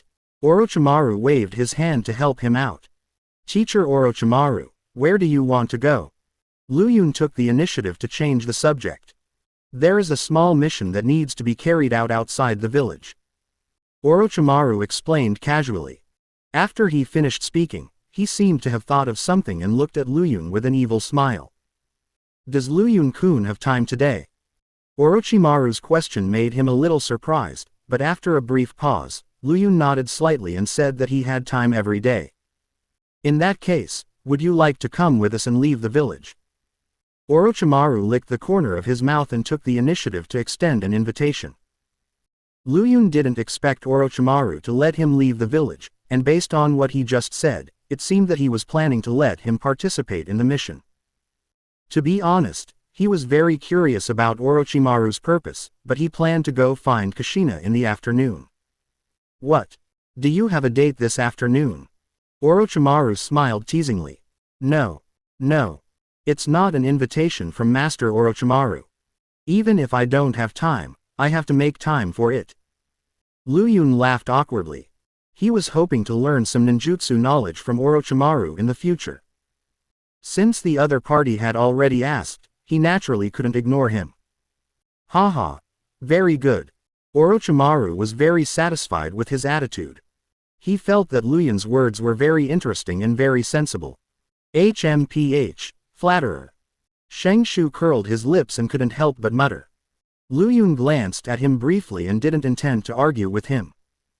After secretly glancing at the direction of the thousand hands, Luyun sighed inwardly. Well, let her rest for a while. Under the current public eye, he couldn't create a clone, so he could only wait until tomorrow to look for Kushina. Teacher, when did you accept another apprentice behind my back? Why have I never heard you mention such a thing? Rope Tree looked at Orochimaru with resentment on his face. Hee. I taught Luyun-kun some knowledge, so it's reasonable for him to call me Orochimaru-sensei. Orochimaru explained with a chuckle. He did not deliberately point out the relationship between the two, but Naoki more or less understood the meaning of his words. The teacher did not accept any new disciples, and he remained the teacher's only disciple. Can you tell me about the mission out of the village? Do I need to prepare anything? Luyun quickened his pace to catch up with the two of them, and asked what Orochimaru meant. The mission is kept secret for now, and you don't need to prepare anything. After leaving the village, you just need to be a spectator. After Orochimaru said this, a special smile appeared on the corner of his mouth. Forehead. Luyun forced himself to suppress his curiosity, nodded and said no more. Within the territory of the Senju clan. After lunch, Kushina seemed a little anxious and looked out the door from time to time. Grandma Mito had told her while they were eating that Luyun had been waiting for her outside the gate all morning. When she first heard the news, Kushina was very happy, and most of the unhappiness from last night disappeared. Luyun has not forgotten the agreement between them, which proves that he still values himself very much. But what happened last night made Kushina very angry. She felt relieved and proud to have made Luyun wait for a whole morning. But as time went on, Kushina's pride began to turn into anxiety and uneasiness. Because Luyun didn't seem to come to see her in the afternoon. Is he angry with me? Is he blaming me for not going out this morning? I overslept. Kushina hid in a corner not far from the entrance of the clan. She was restless at the moment, and she no longer had the joy and satisfaction she had before. Lu Yun didn't come. She was really anxious. Asshole, what are you talking about? You're a cherished person. You're obviously a big liar. What did you tell Grandma Mito that you'd come see me this afternoon? You're full of lies. No, normally he wouldn't break an appointment. Maybe he encountered something. I was delayed by something, that's why I didn't come. She was in a state of internal conflict for the entire afternoon, with mixed feelings in her heart. Sometimes she thought about the good side of the other party, and sometimes she thought about the bad side of the other party. Her mind was full of the boy's image. Unconsciously, Lu Yun had completely entered her heart, and Kushina's emotions were affected by his every word and action. In fact, both of them are in similar situations, but one knows how to divert attention, while the other is still immature. Without anyone to guide him, he will inevitably have wild thoughts, which leads to a continued low state. Chapter 51. On a dark and windy night, let Lu Yun do the dirtiest work. Into the night. Lu Yun followed Orochimaru and his apprentice to an unfamiliar mountainous area. The destination was not too far from Konoha, but the three of them did not travel very fast. Lu Yun felt that they seemed to be intentionally waiting for dark. Ninjas cannot avoid fighting and killing others. Today's mission is to wipe out a bandit stronghold. Pointing to a brightly lit mountain village, Orochimaru directly explained the mission of this trip. Lu Yun seemed a little shocked. He didn't expect Orochimaru brought him out to see blood tonight. Shengshu, you will be the only one to carry out the mission tonight. You must completely root out the weeds and leave no one alive. Orochimaru only let Naoki carry out the mission, and had no intention of forcing Ryun. Shengshu nodded respectfully, without much tension in his eyes. In fact, he has been tempered by blood. After killing someone once, he will not be too nervous when receiving another killing mission. A qualified ninja has to go through bloody tests. Ninja itself is synonymous with assassin, and an assassin is a killer who hides himself from the public. In the ninja world, there is no ninja whose hands are not stained with blood. On a dark and windy night, Shengshu took advantage of the cover of dark clouds and quietly eliminated the sentries and secret guards in front of the mountain stronghold. He raised his sword and slashed it down, killing with a clean and neat movement. In a moment, he sneaked into the village under the watchful eyes of Orochimaru and Ryun. Follow me. After Orochimaru jumped down from the tree, he waved to Lu Yun who was hiding in the dark, and then took the lead and strode towards the village. Lu Yun emerged from the bushes and hurriedly followed Orochimaru's footsteps. When he arrived at the gate of the village, he was immediately shocked by the scarlet blood all over the ground. The bandits and vicious dogs died on the ground with their eyes wide open. Their throats were cut or shot through by ropes and trees in a short time. They died with their eyes open and most of their blood was drained out. Lu Yun was a countryman in his previous life, but he had witnessed the slaughter of pigs when he was a child. He was born brave, and even though it was his first time to watch the slaughter of pigs and cows, he was not frightened by the wailing and blood before the pigs and cows died. His mental reaction at the time was more of a feeling of cruelty, and he did feel a little uncomfortable when he saw the blood all over the ground, but he did not think that feeling was fear. If people are afraid, they will instinctively avoid it and will not dare to watch it again next time. However, he did not have these instinctive reactions and dared to watch those cruel scenes every time. At this moment, facing several bandits whose throats were cut, for some reason, he did not have the sympathy he felt when he saw the cows being killed. However, the physical discomfort was obviously a lot stronger, which caused his face to turn pale and look a little uncomfortable. After taking a few deep breaths in the evening breeze, Lu Yun gradually calmed down and his complexion soon returned to normal. Haha. Ryun-kun has quite some courage, much stronger than when Ropatri first saw a dead person. Orochimaru smiled hoarsely and praised generously. Lu Yun gave a stiff smile and didn't say much. As the two men walked into the mountain village, a breeze mixed with a disgusting smell of blood immediately entered their nostrils. At the same time, sounds of cursing and fighting were heard in the thieves' den. Judging from the noise, Shengshu was obviously discovered by the bandits. There was no trace of panic on Orochimaru's face. He was very confident in Ropatree's strength. He didn't think that a group of bandits could fight against the ninjas. Even if there are people inside who have practiced and possessed chakra, they would not be a match for Ropatri. Lu Yun could see a corpse with every step he took. There were even more corpses in the room where the bandits lived. Many of them had their throats slit by Shengshu while they were still sleeping. When a ninja fights against ordinary people, it is a one-sided massacre, not to mention that he deliberately concealed his figure and breath. Mr. Lu Yun, I have a task for you now. Help me collect all the corpses. Orochimaru's hoarse voice sounded quietly at this time. Lu Yun turned pale upon hearing this, but he finally nodded and obediently went about collecting the bodies. Orochimaru would not ask him to come here just to watch and not do any work. While growing by seeing blood, he should also learn to obey orders from his superiors. Lu Yun shuttled back and forth between the rooms, taking out corpses one by one in each hand, and then discarding them casually on the open space. At this moment, his nostrils were filled with the stench of feces, urine, and blood. The bandits whose necks were slit did not make Lu Yun too disgusted, until he saw a bandit being cut in half. The mess on the ground finally made him vomit. Lu Yun cursed Shengshu's ancestors in his heart, but at the same time he was glad that he didn't eat dinner at night so that he wouldn't vomit too much. Enduring the strong stench and nausea, Lu Yun finally gathered the broken body parts together. Not long after, an explosion was heard, and the entire village fell into an eerie silence the next moment. Teacher, the mission is accomplished, all solved. Rope Tree strode up to Orochimaru and reported the situation. At this time, he looked pale and obviously had a great psychological burden. After all, they are cheerful and lively miners. It is natural that they will feel emotional when doing the job of an executioner. How many dogs died? How many bandits were killed in total? Orochimaru asked calmly with an expressionless face. 3 dogs were killed outside the gate, 2 big dogs and a litter of puppies were killed inside the village. As for the bandits, I didn't count how many of them there were. Shengshu reported truthfully. You don't know if you haven't calculated it. I told you to keep your mind clear during the battle. If you can stay calm when killing people, you won't forget how many bandits died afterwards, because there aren't that many bandits in this place. Orochimaru spoke with a stern face and a cold voice.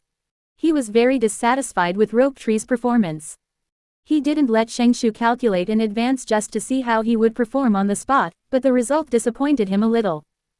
I'm sorry, teacher. Shengshu lowered his head and admitted his mistake in a low voice. Next time you should be careful not to let too many negative emotions affect your mentality, and keep your brain clear and calm at all times. Orochimaru sighed and waved his hand, not blaming his disciple too much. Go help Ryun-kun clean up the battlefield, and collect the valuables. Orochimaru arranged the follow-up work in an orderly manner. 1 person was in charge, 1 person collected the bodies, and 1 person collected the money.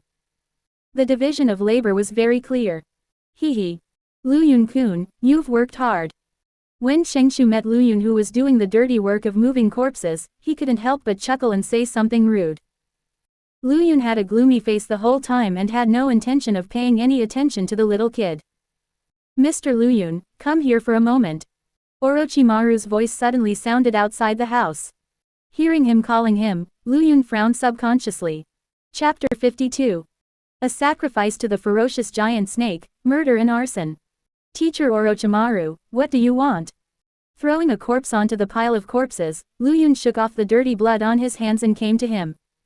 Come and take a look at this man. He seems to be still alive. Orochimaru gently kicked a bandit under his feet and signaled Lu Yun to go forward and check. Lu Yun came up to the bandit, touched his heart with his hand, and then nodded to confirm Orochimaru's statement.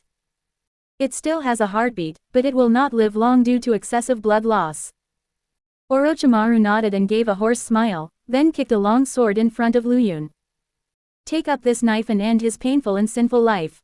Looking at Orochimaru's evil smile, Lu Yun felt a chill in his heart. He subconsciously picked up the long knife. There was no panic on his face, but his trembling hands clearly exposed his inner thoughts. Hurry up, stab the heart and the mission will be over.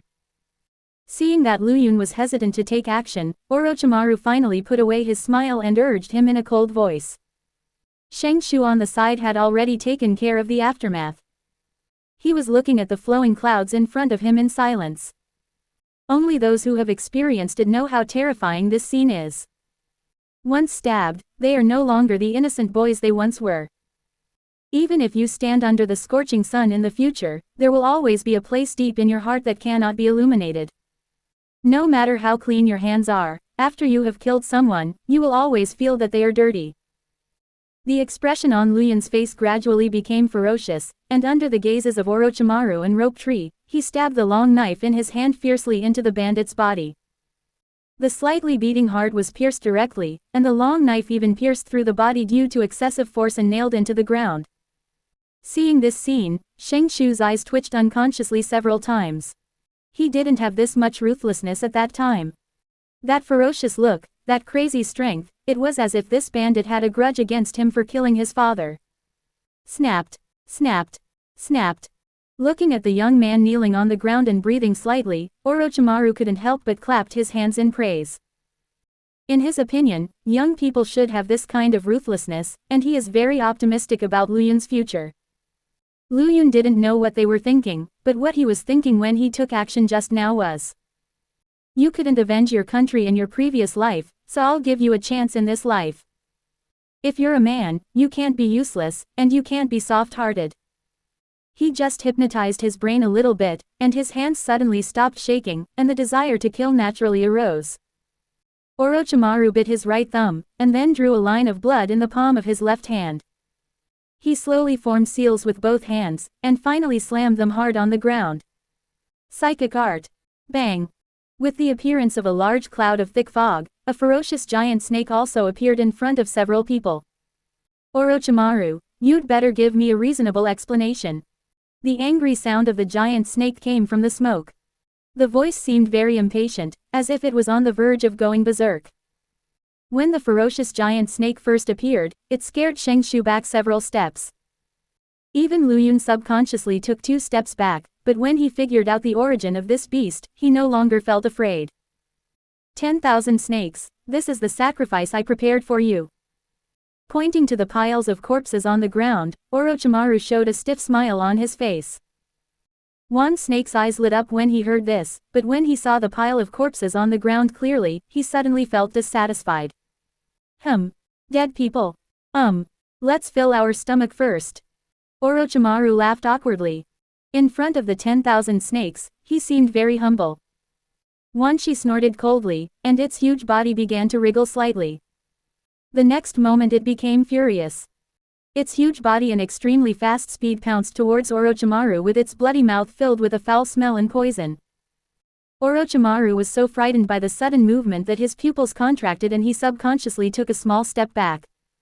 For the sake of the food, let's forget about it this time. The 10,000 snakes stopped their huge bodies at the critical moment, from suddenly rising to stopping in an instant. This movement and pause fully demonstrated the strength of their bodies. Next time, prepare 100 sacrifices for me, and they must be alive. Faced with Mandrake's bad attitude and terrifying intimidation, Orochimaru not only did not dare to show the slightest dissatisfaction but instead nodded subconsciously. Those 2 little brats over there, why don't you come over here and serve me dinner? 10,000 snakes were lying on the ground, their cold snake eyes sweeping towards the 2 young men beside them. If you keep on dithering, be careful or I'll swallow you up. Seeing that the 2 men were unmoved, one snake's anger rose again. You 2, throw all the bodies in. Orochimaru sighed and gave the order. Be more alert and make sure you take off all your clothes and debris. I hate anything other than flesh and blood. One she spoke again, with an extremely arrogant attitude. Shang Shu hurriedly followed the instructions, but Luyun subconsciously narrowed his eyes. This beast is very arrogant, but his Sharingan is the natural nemesis of this type of large summoning beast. If it weren't for the presence of other people, he would have wanted to teach this beast what reverence is. What are you looking at? Are my words no longer effective? One she suddenly noticed Luyun's gaze, and that look made it unconsciously feel disgust and murderous intent. Don't just stand there, come and help. Shang Shu's face was pale, and he waved vigorously at Luyun. Haha, this kid is too timid, he was scared silly. Orochimaru also hurriedly spoke out to help. He had just noticed Luyun's expression. This child was not afraid of the huge snakes at all.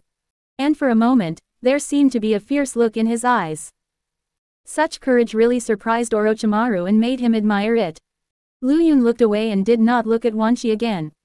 He and Shengshu started to do the dirtiest and smelliest job of digging out corpses. One corpse after another was thrown into the smelly mouth of Wanshi. This beast needs someone to feed him. He is simply going against the will of heaven and bullying others too much. He is about to die. Unfortunately, the timing was not right for the move, so Lu Yun could only hold his nose and swallow his anger. As the 10,000 snakes continued to swallow, several large piles of corpses were completely wiped out by it. After a hearty meal, it exploded into smoke and returned to the Ruchi cave without even saying hello. Such behavior clearly showed that it did not give Orochimaru any face. But strangely, Orochimaru did not show any anger at all, and at this moment his face still looked as if it was a matter of course. Let's go back to the village, the mission is over. The entire village was completely set on fire, and before the blazing fire, Orochimaru turned around and walked towards Konoha. Shengshu subconsciously followed the teacher's pace. Murder, arson, all of it. Looking at the flames rising into the sky, Lu Yun moved his lips and whispered softly. The next moment he exhaled lightly, then turned decisively and strode after the two people in front of him. Chapter 53. The caring and gossipy mother, the big fool squatting on the ground playing with leaves. It was already late in the morning when they returned to Konoha village. Fortunately, before Lu Yun left, he went home early to say hello to Asuka. At a small river not far from his home, Lu Yun jumped into the water to wash off the smelly blood stains on his body. He threw his shirt, which was not easy to wash clean, directly into the river, and then walked back home shirtless. After arriving home, he washed his body again with soap, changed into clean clothes, and finally recovered a little. Son, are you hungry? Can mommy make you something to eat? Asuka's voice sounded outside the door. Mom, did you just wake up? Or did you not sleep all night? Lu Yun opened the door and saw Asuka. I woke up when I heard the noise. Mom doesn't have a job now, so I can wake up and go to bed anytime. Wait a moment, I'll go to the kitchen and make you something delicious. The thoughtful mother did not immediately ask Lu Yun about his specific task. Instead, she was worried that her son would not have eaten dinner and would be hungry. Lu Yun touched his belly and found that he was indeed a little hungry. At the dinner table, watching her son eat with big mouthfuls of food, Asuka couldn't help but ask out of curiosity. What mission did you go on with Lord Orochimaru today? If Asuka hadn't actually seen Orochimaru himself appear at the door of her house, she wouldn't have dared to believe what her son said. Orochimaru, an elite Jonin and Hokage, would actually find an elementary school student who hasn't even graduated from the ninja school to go out of the village on a mission together. Asuka was at a loss at the time, but because Orochimaru was present, she didn't dare to ask more questions. She simply carefully reminded Lu Yun to be careful and asked Orochimaru to take good care of her son, and then she allowed them to leave the village this time. After all, after his son becomes a ninja, it is inevitable that he will have to go out of the village to perform missions. Orochimaru said that there is nothing wrong with accumulating some experience in advance, and repeatedly assured him that there would be no problem. Only then did Asuka feel relieved and nodded. Nothing, just going to beat up some petty thieves. Lord Orochimaru just asked me to go and watch the show and learn more. Lu Yun omitted some things and gave a vague idea. Oh, so that's how it is. Lord Orochimaru is so good to you. Son, you can spend more time with Lord Orochimaru in the future. He is a disciple of the Hokage. It will be a good idea to learn more from him. Hey, son, how did Lord Orochimaru take you seriously? Why didn't you tell your mother? As Asuka continued to talk, she had more and more questions. Lu Yun couldn't resist her curious questioning and had no choice but to eat while answering her many questions. After making up stories and using a lot of tricks to coax and deceive his caring mother, Lu Yun finally managed to deal with her. After returning to his room, he lay on the floor but had trouble falling asleep. Every time he closed his eyes, he saw the bloody massacre scene. It was obvious that what happened before had left him with a great psychological trauma. Shengshu took the initiative to share his experiences with him. He said that these were normal reactions. Lu Yun could only force himself not to think too much about it. But when he stopped thinking about those bloody scenes, he couldn't help but think of the red-haired girl. When he thought about emotional issues, it seemed that they were even worse than those bloody killings. He lay on the ground in a daze, thinking about random things and sleeping for 2 hours. In the early morning, he got up and went out as usual, and started his morning run and exercise as usual. As he has 2 souls in one, he only needs a short rest to quickly recover his mental state. In fact, even if he doesn't sleep for 2 or 3 days, he probably won't become mentally depressed. This is a manifestation of his strong mental will. Morning. Lu Yun arrived at the gate of the Thousand Hands clan early, but failed to see Xiao Lijiao at the first time, so a look of disappointment appeared on his face. But he didn't leave. Instead, he found a less conspicuous place, squatted on the ground and played with the small leaves. He picked up a leaf with 2 fingers and channeled his chakra into the leaf, trying to burn it. It was not so easy to do this. He needed to make countless attempts. This was a training method to change the nature of fire chakra, which he was using to kill time.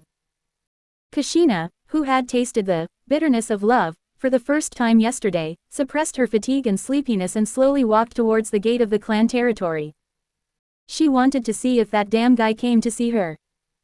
From yesterday afternoon till now, she couldn't remember how many times she had walked back and forth from the manor to the clan's gate. Every time she came to the door, she was eager to see that person, but also afraid to really see that person.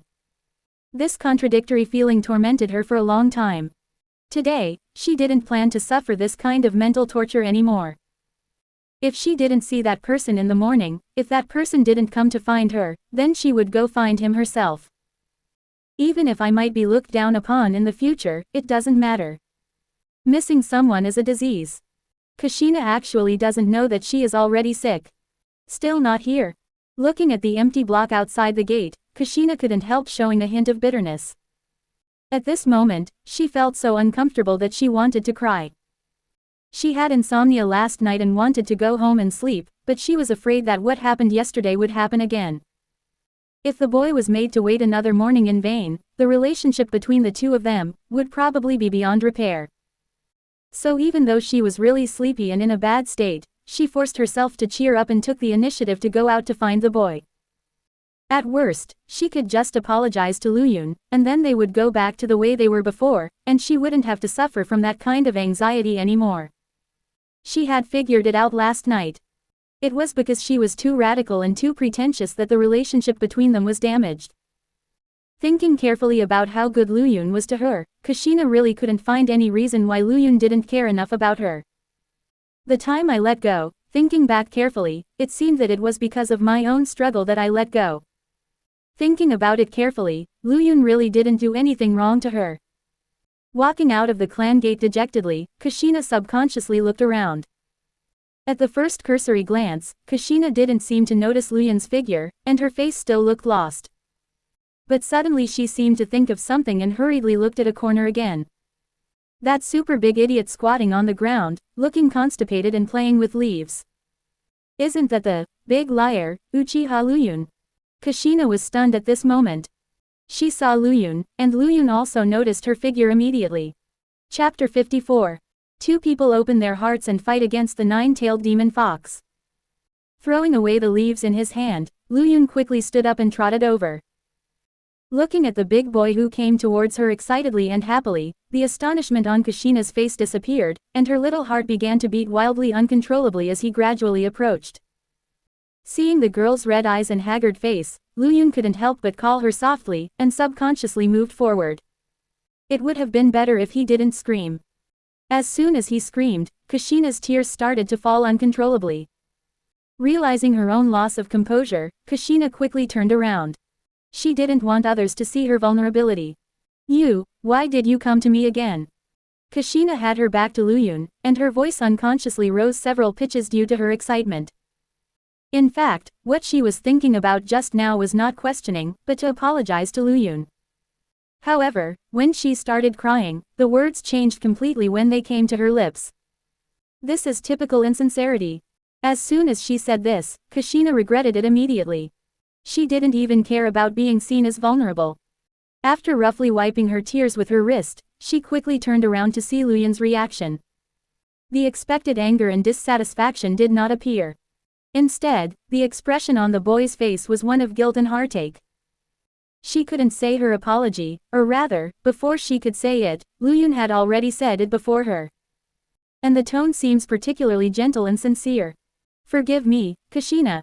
Hearing these apologies, Kushina subconsciously covered her mouth, her eyes full of disbelief, and tears of emotion welled up in her eyes once again. Luyun stretched out his hand and gently wiped the tears from her face.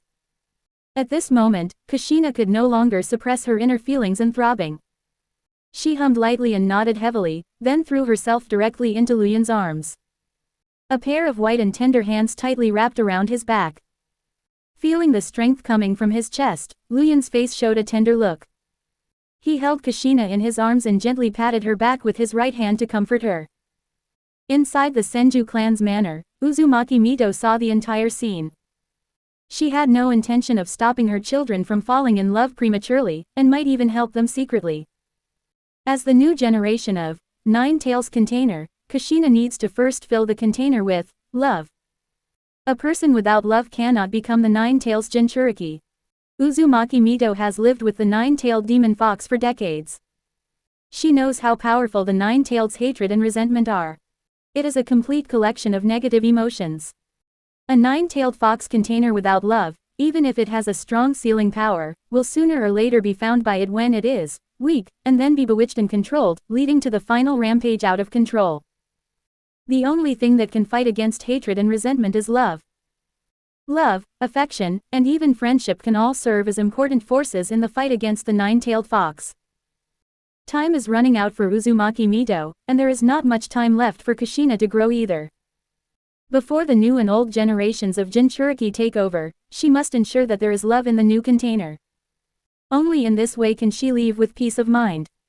Moreover, as a person who lived in the same era as Hashirama Senju and Madara Uchiha, she was well aware that the Uchiha clan's Sharingan had the ability to directly control the Nine Tails.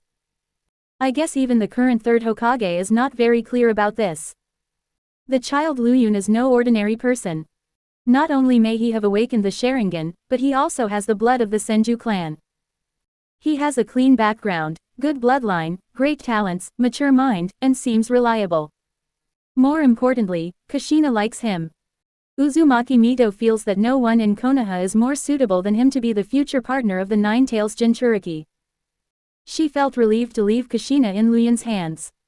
And she could also see that this boy really liked Kushina and was even willing to tolerate her willfulness.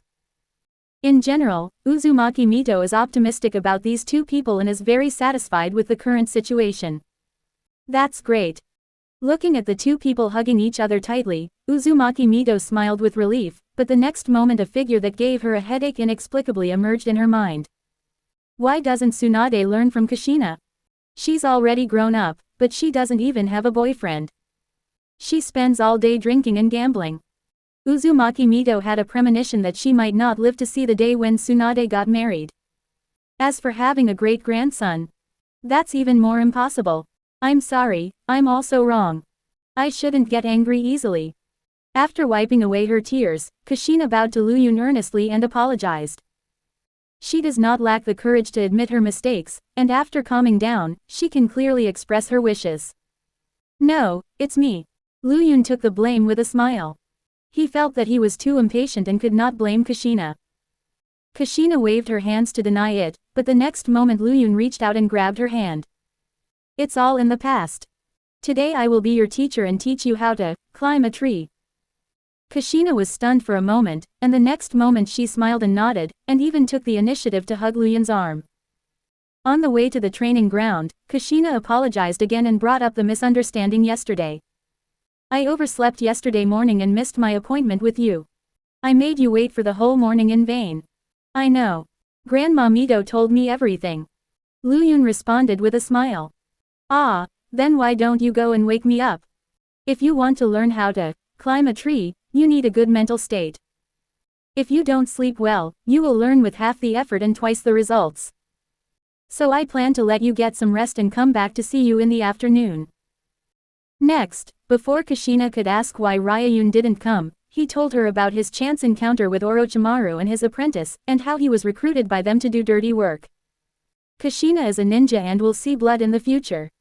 She is different from ordinary people like Asuka, so Luyun can tell her more truth. Ah, so that's how it is. I told you that you wouldn't break an appointment without a reason. Kushina smiled and shook his arm, her little knot untied. She looked beautiful in her mood. The two seemed very intimate at this time, and after opening their hearts, their relationship was obviously closer. But what was Lord Orochimaru thinking? He actually asked you to see blood right now. You must have had a nightmare last night, right? When she thought of the scene with dead bodies everywhere, Kushina couldn't help but turn pale and felt a chill. Her mind automatically recalled the hometown where corpses were scattered everywhere. Chapter 55. Let me sleep at his house. Who created Dragon Ball? I feel a little touched, but that's all. Ninjas must go through the test of blood and overcome fear. It's only a matter of time. As Lu Yun was talking, he noticed Kushina's strange condition. Nana, what's wrong with you? At this moment, Kushina's face was pale and her body was trembling slightly. The destruction of Uzushio village caused a great shock to her young mind. This psychological shadow may fade with time, but it will never dissipate. Kushina smiled stiffly. Are you scared by what I said? Lu Yun was a little surprised. He didn't know Kushina would want to go to Uzushio village, and thought she was frightened by the future, bloody test. Don't be afraid. I will accompany you to face all difficulties in the future. Feeling her nervousness, Lu Yun reached out and held her hand, a sunny smile appearing on his face. The warmth and strength from the hand instantly stopped Kushina's trembling, and the fear in her heart dissipated a lot. Thank you, Lu Yun-kun. At this moment, Kushina seemed to understand what reliance was and what love was.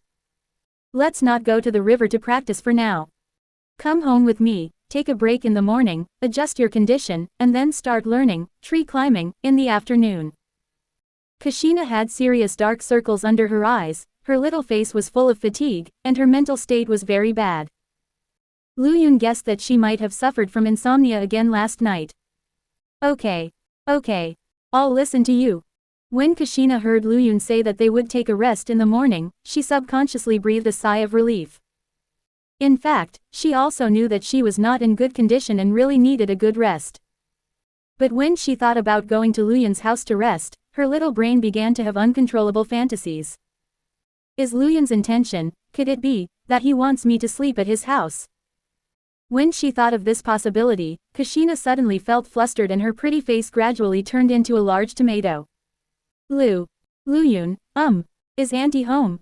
Arriving at Ryun's door, Kushina was still as nervous as usual. She happened to be away from home this morning. She said she wanted to visit a few stores to see where it would be best to open a flower shop. Lu Yun explained with a smile, and Kushina quietly breathed a sigh of relief, and subconsciously straightened her back when she entered the room. Auntie, didn't you go to work? Why did you want to open a flower shop? Kushina asked casually as they sat in the living room. She resigned a long time ago. I asked her to resign.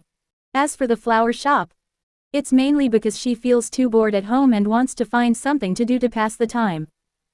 Lu Yun brought out a handful of snacks to entertain Kushina, and most of the low table was filled with delicious food. What? You asked her to resign? Kushina thought she might have heard it wrong. Yeah, her previous job was quite hard, so I asked her to quit. Anyway, I can support her. Kushina realized that she had heard correctly, and Lu Yun seemed to be getting more and more outrageous. We are still just elementary school students. Where do you get the money to support your mother? Besides, how could she not know whether Lu Yun had a job or not? Kushina thought about this in her mind, and then suddenly remembered the night they went to the night market together. At that time, Lu Yun spent tens of thousands of dollars at once. Where did his money come from?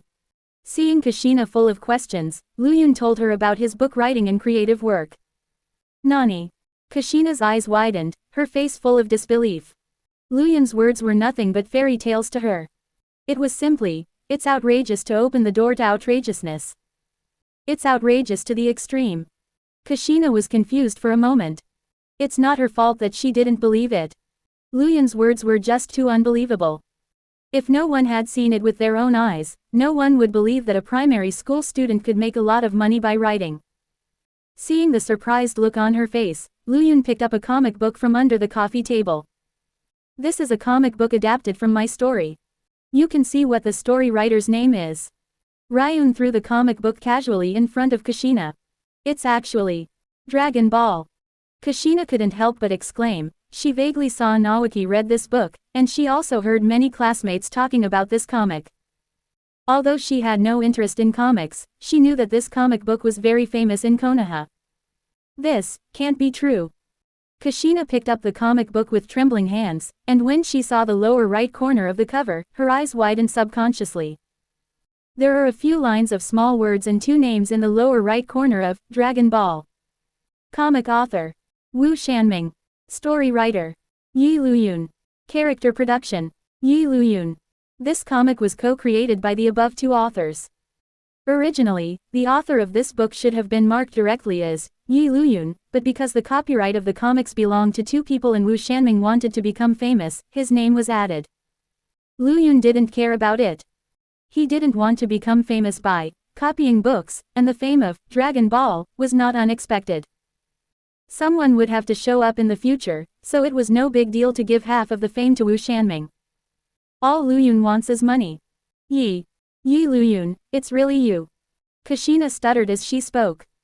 In fact, some students on campus had used the name Yi Luyun to make fun of Luyun before, and Kushina had heard a little about this at the time.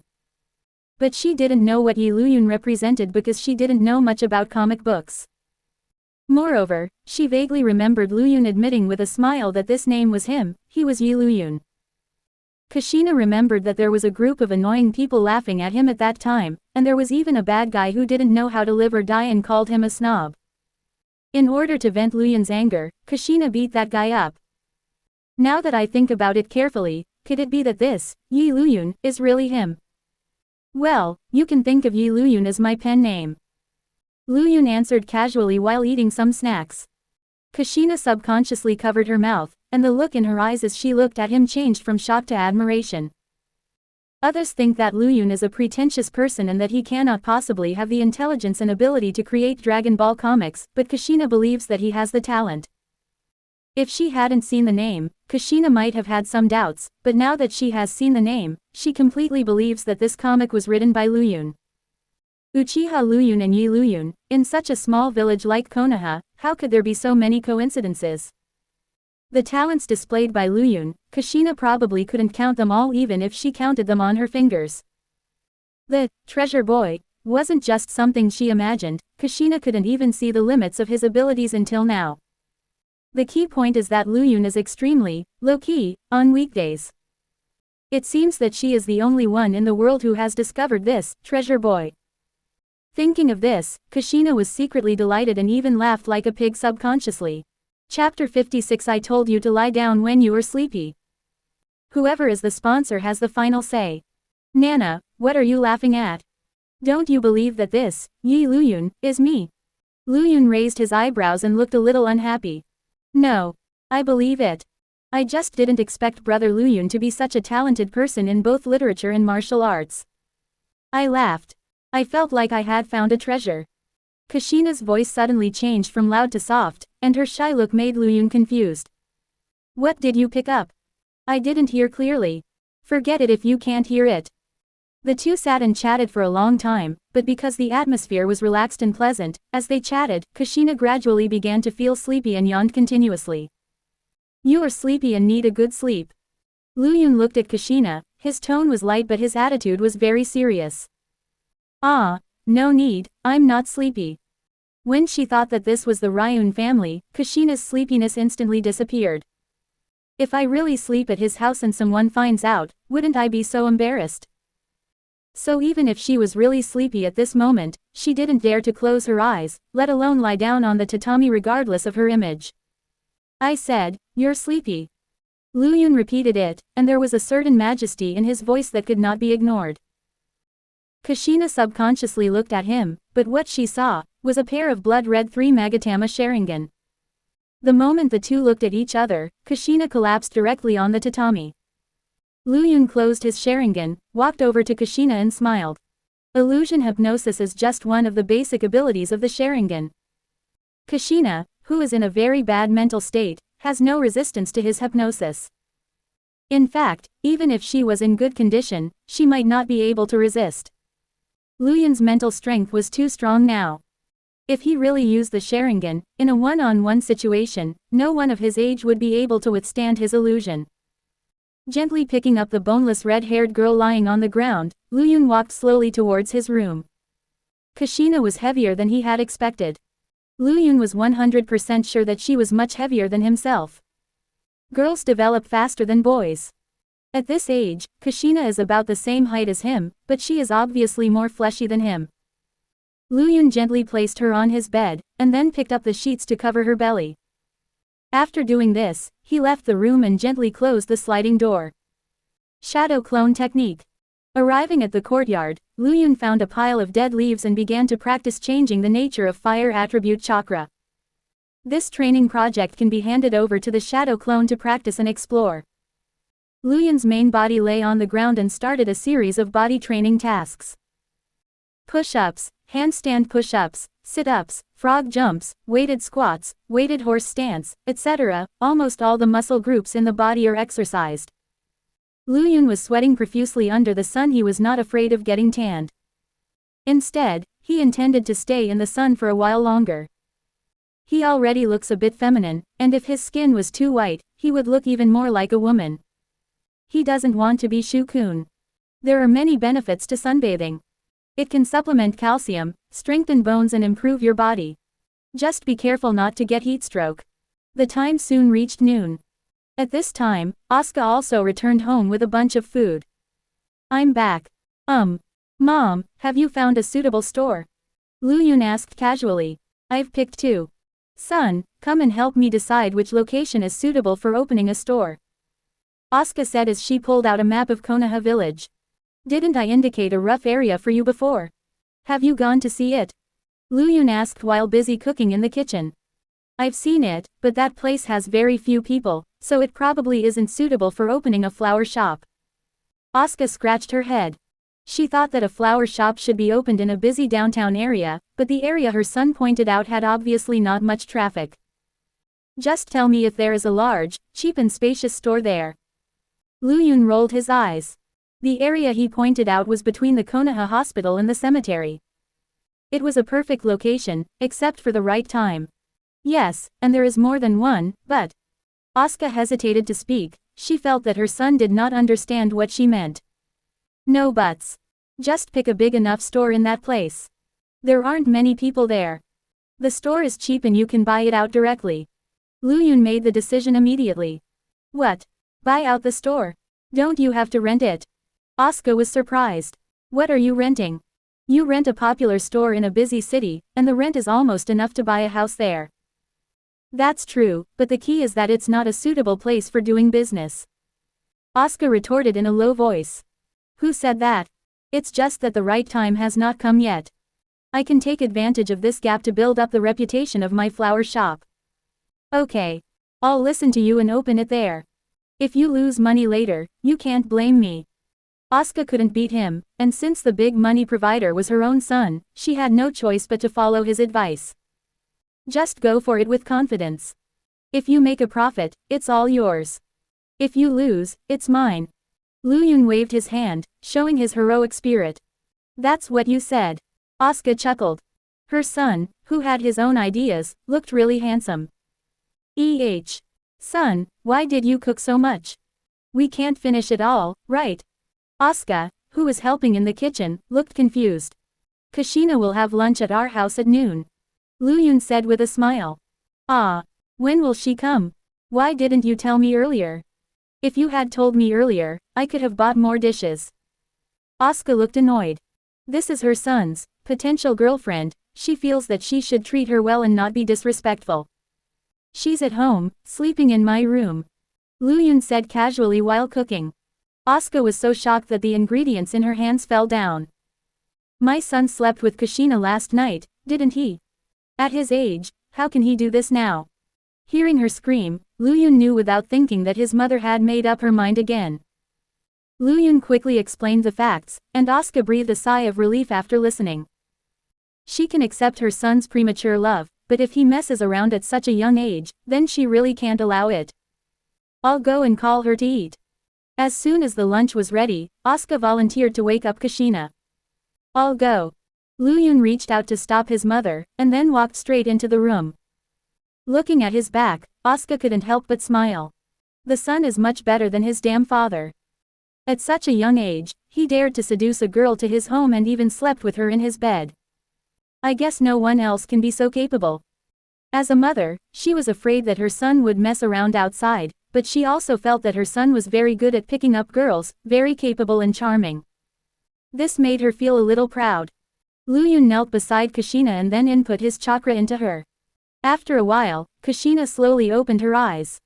As soon as she opened her eyes, she saw Luyun. After a moment of hesitation, she subconsciously smiled. At this moment, she was a little sleepy and thought she was dreaming. Brother Luyun in the dream still has such a nice smile and is still so handsome. A gentle call made Kushina break out in a cold sweat. Where is it? Kushina stared at the unfamiliar environment with wide eyes. Where else could it be? Of course this is my home. Luyun replied with a smile. Then where I sleep? It's my bed. Luyun took over her words. Kushina's pupils contracted when she heard that, and the next moment she hurriedly climbed up from the bed. How did I end up sleeping in your bed? How long have I been sleeping? What time is it now? What happened? Kushina asked repeatedly with a blushing face. She could not remember what happened clearly. Hypnotized by the 3 Magatama Sharingan, in just 3 hours, it was as if he had slept for a whole day, and his mental state was obviously improved. You fainted on the table this morning because you were too sleepy. I was afraid that you didn't sleep well, so I carried you to the room to rest. During this time, you have been unconscious for 3 hours. It is noon now. Luyun explained all the problems with a smile. Ah, am I unconscious?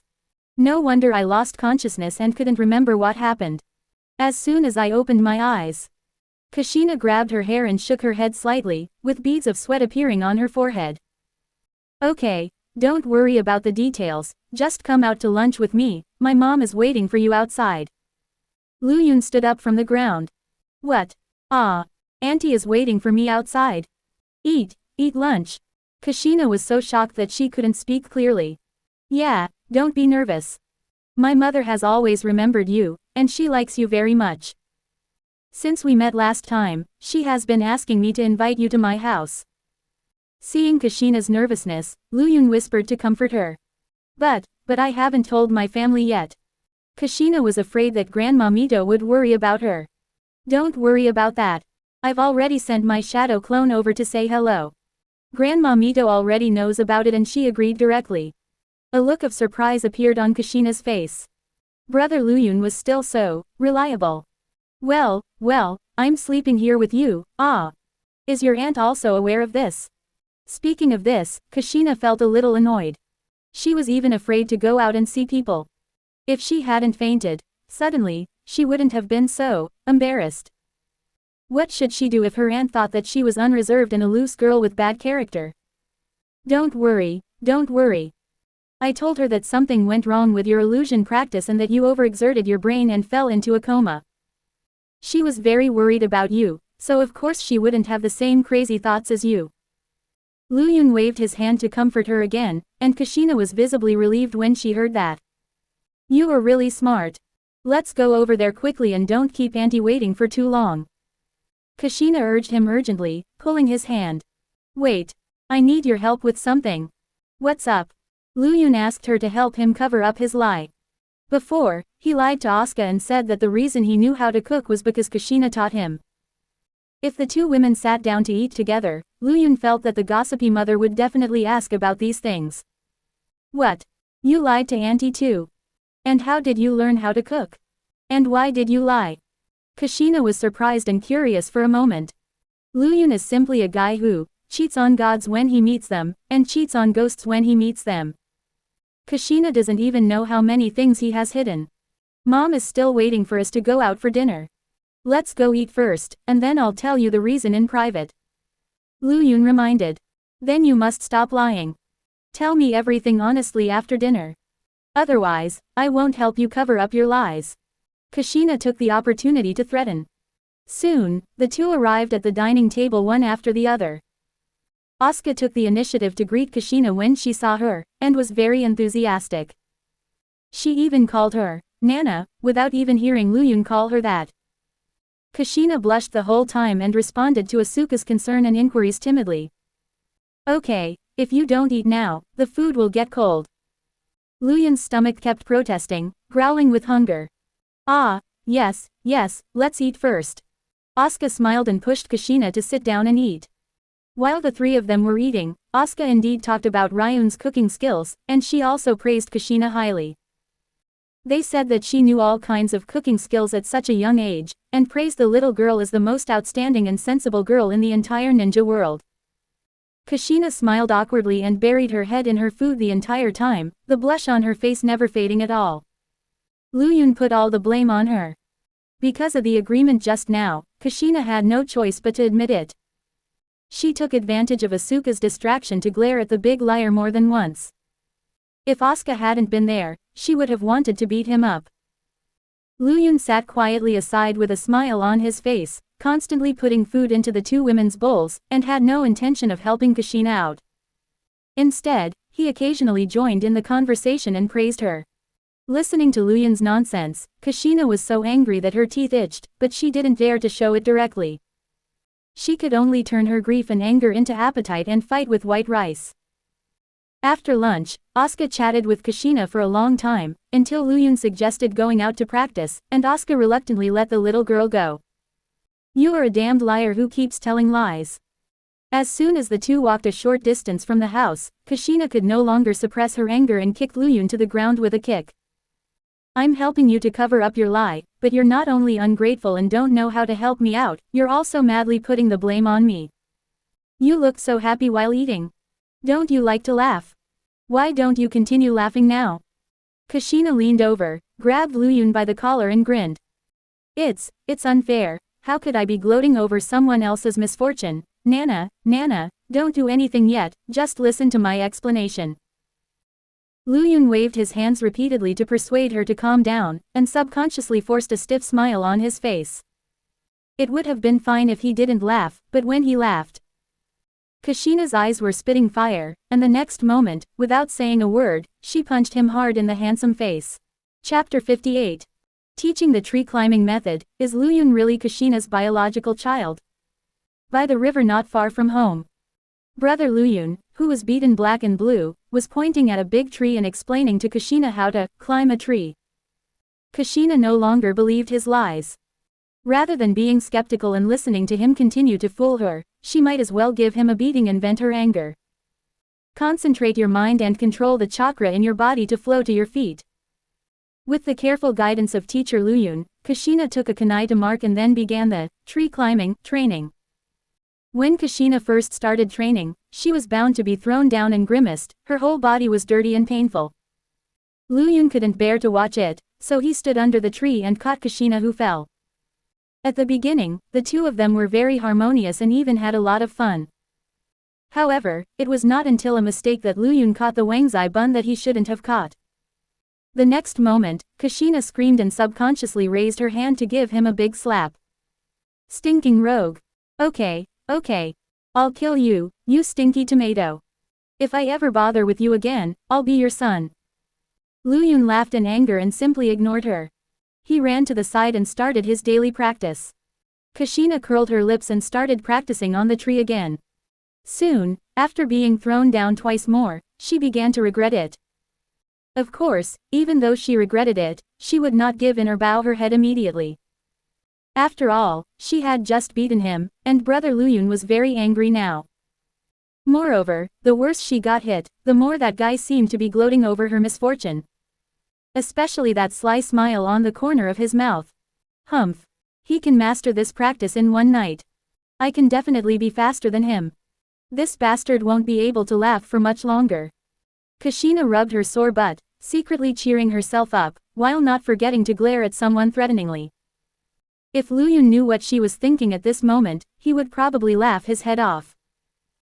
As for the tree climbing item, unless you have a natural talent in this area, or someone like Luyun who possesses abnormal mental will, it is absolutely impossible to master it in an afternoon. Kushina still has time to fall, and Luyun is not going to indulge this damn girl this time. The two of them practiced on their own for a while, and soon after, an acquaintance found Luyun along the river. Rope tree. Why are you here? Lu Yun looked confused. Kushina, why are you here too? Naoki was surprised when he saw Kushina. Ah. I'm practicing here with Lu Yun. Did Grandma Mito ask you to come find me? Kushina temporarily stopped practicing. That's not the case, it was Sensei Orochimaru who asked me to come find him. Naoki said as he took something out of his ninja tool bag. Looking for me? Is it another mission?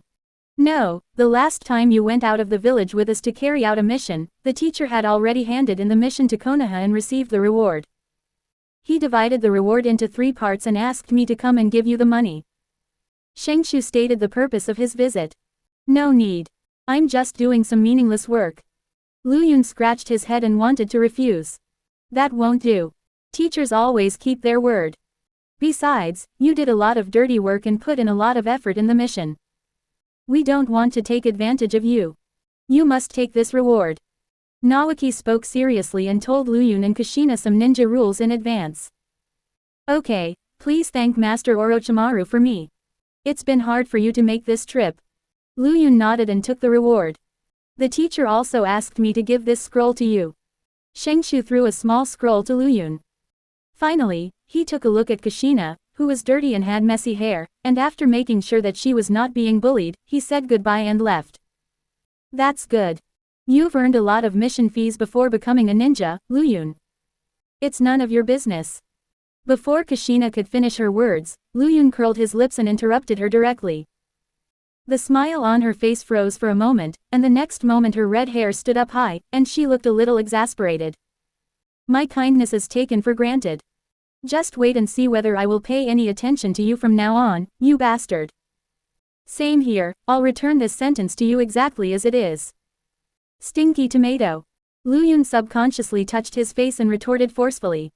Why don't you curse again? Kushina's face was gloomy, and she clenched her fists until they made a crackling sound, and it seemed that she was about to explode. A good man does not fight with a woman, and Lu Yun does not intend to argue with her. Seeing that he had given in, Kushina snorted coldly and turned around to continue her tree climbing practice. Lu Yun saw that someone was about to suffer again, so he moved his training position towards her so that he could have a better look at how Kushina's butt was broken into 8 pieces.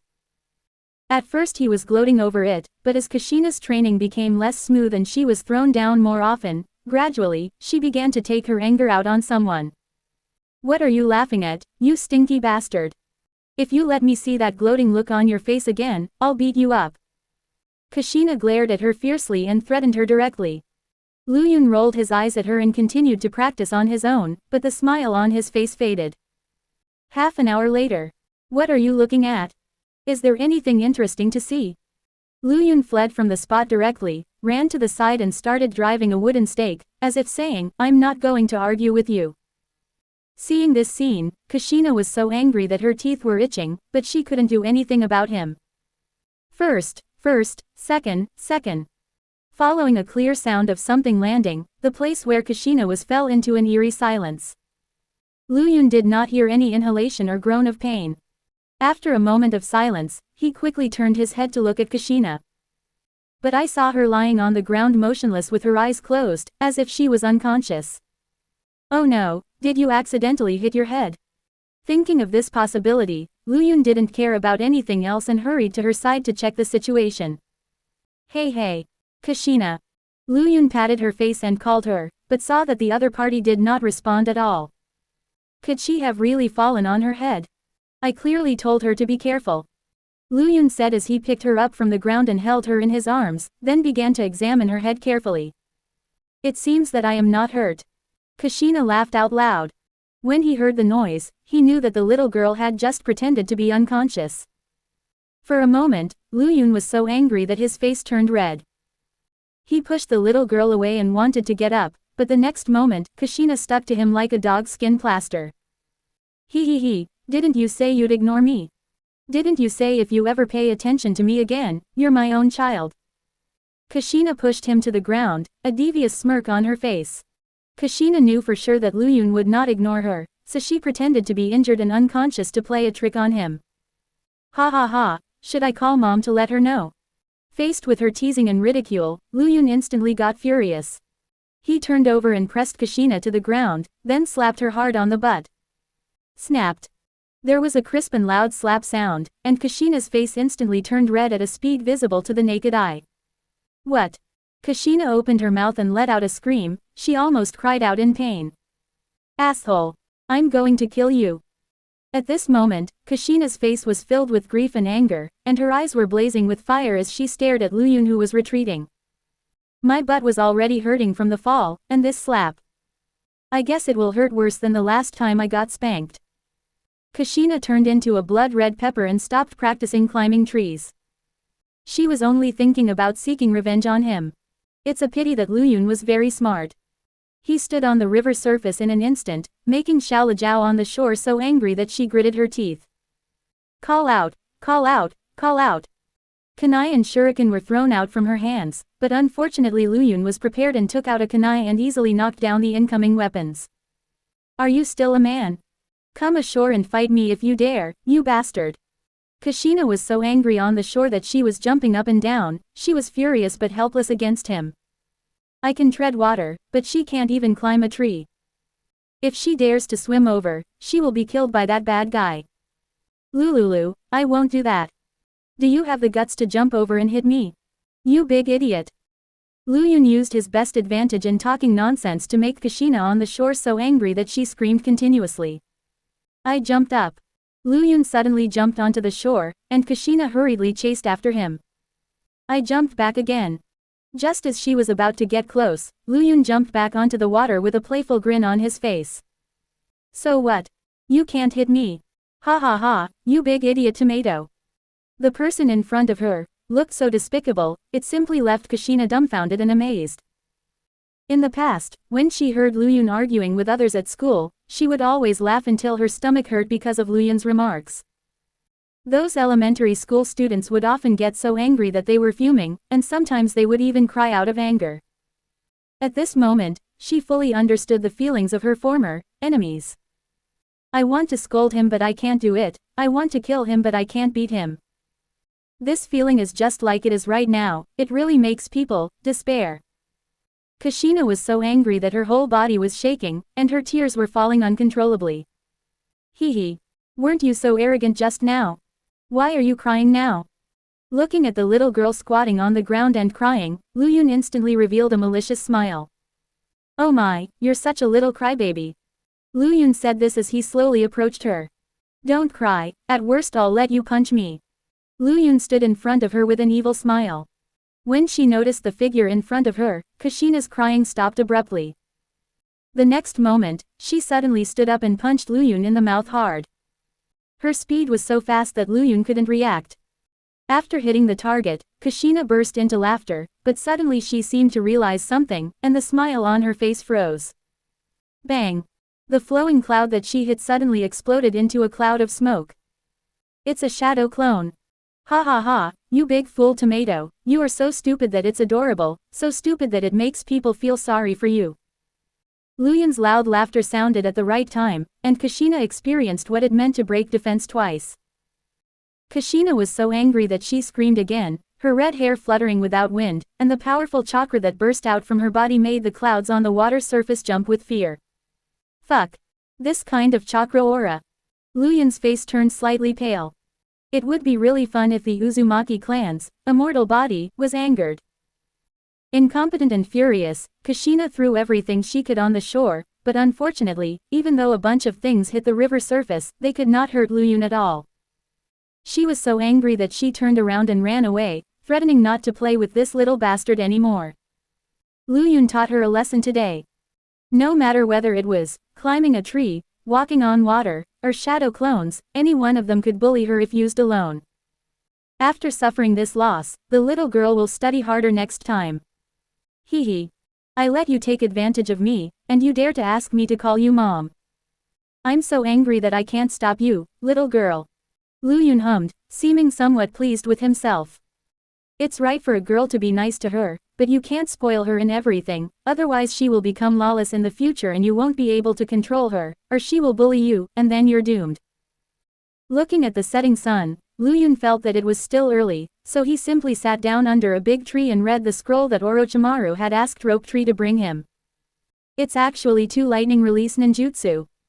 Orochimaru was very satisfied with Ryun's performance that night, so he asked Rope Tree to send him 2 lightning release ninjutsu as a small reward for him. Lightning release. Falling thunder technique. Lightning release. Ground walking. The levels of both ninjutsu are not high, but they are very effective for Lu Yun now. He pondered by the river for nearly an hour, until the sun set, when Lu Yun finally patted his butt and got up to go home. As soon as he arrived at the door of his house, he immediately saw a stern-looking young ninja, who was wearing the round fan emblem of the Uchiha clan. A member of the Uchiha clan? What's going on? Lu Yun frowned and asked softly. Uchiha Lu Yun, right? Yes, what can I do for you? Lu Yun nodded. In 2 days, the Uchiha clan will hold its mid-year clan meeting. Your family will need to send someone to be there. The Uchiha man said in a cold voice. Lu Yun seemed a little surprised when he heard this. He didn't expect that the Uchiha clan would actually send someone to inform their family. After all, their family has already moved out of the Uchiha clan's territory. I'm sorry to trouble the family for their concern. May I ask this elder brother, is it the family's intention or the intention of one of the elders that you came here to inform me? Lu Yun clasped his fists and bowed, his attitude humble and polite. He knew a thing or two about the clan association, but he still wanted to ask more questions about some things. The Uchiha Chunin who delivered the message was slightly stunned. He did not expect that a child could say such polite words. The elders of the family have not deprived you of your surname, so as usual I need to notify you to come over.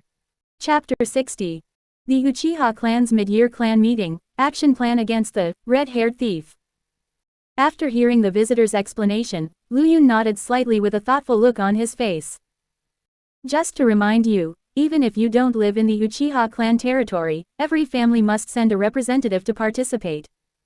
This is the minimum respect for the clan. At the end of last year, no one in your family attended the clan meeting. If you don't go to the clan meeting this time, given your current situation, the family may revoke your surname. The Uchiha Chunin saw that Lu Yun's words and actions were well-mannered and seemed like a promising person, so he couldn't help but kindly give him a few reminders. I see.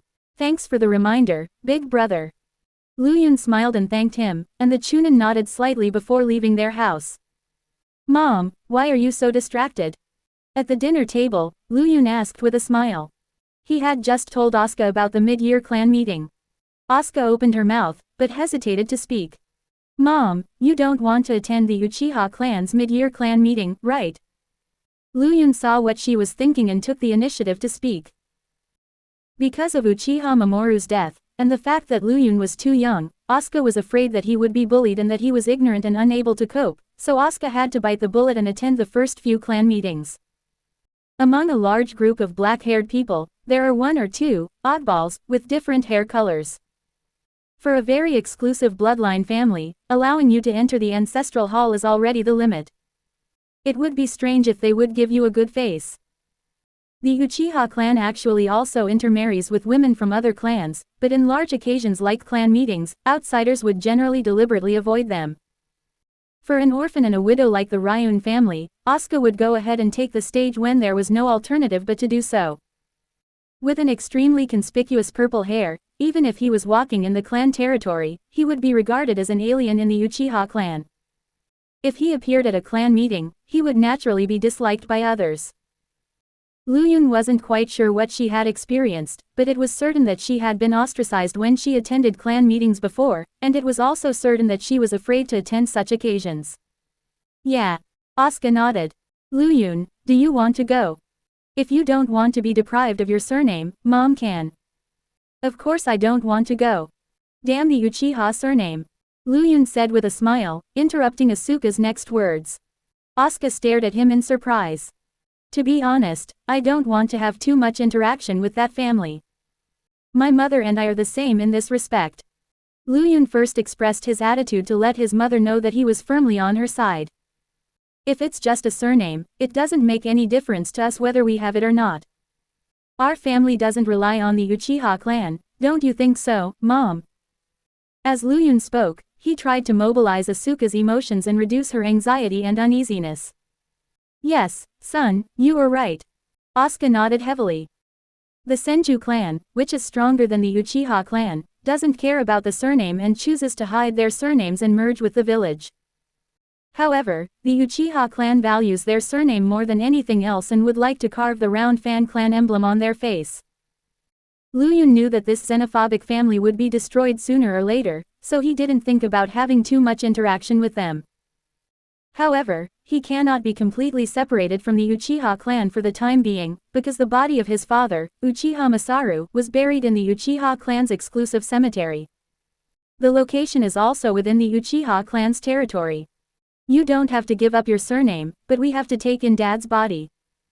I will attend this clan meeting alone, and when I have the ability in the future, I will take his body out of the Uchiha cemetery. Uchiha Mamoru's death anniversary will be coming soon. If you are not a member of the Uchiha clan, people may not even give you the opportunity to worship you.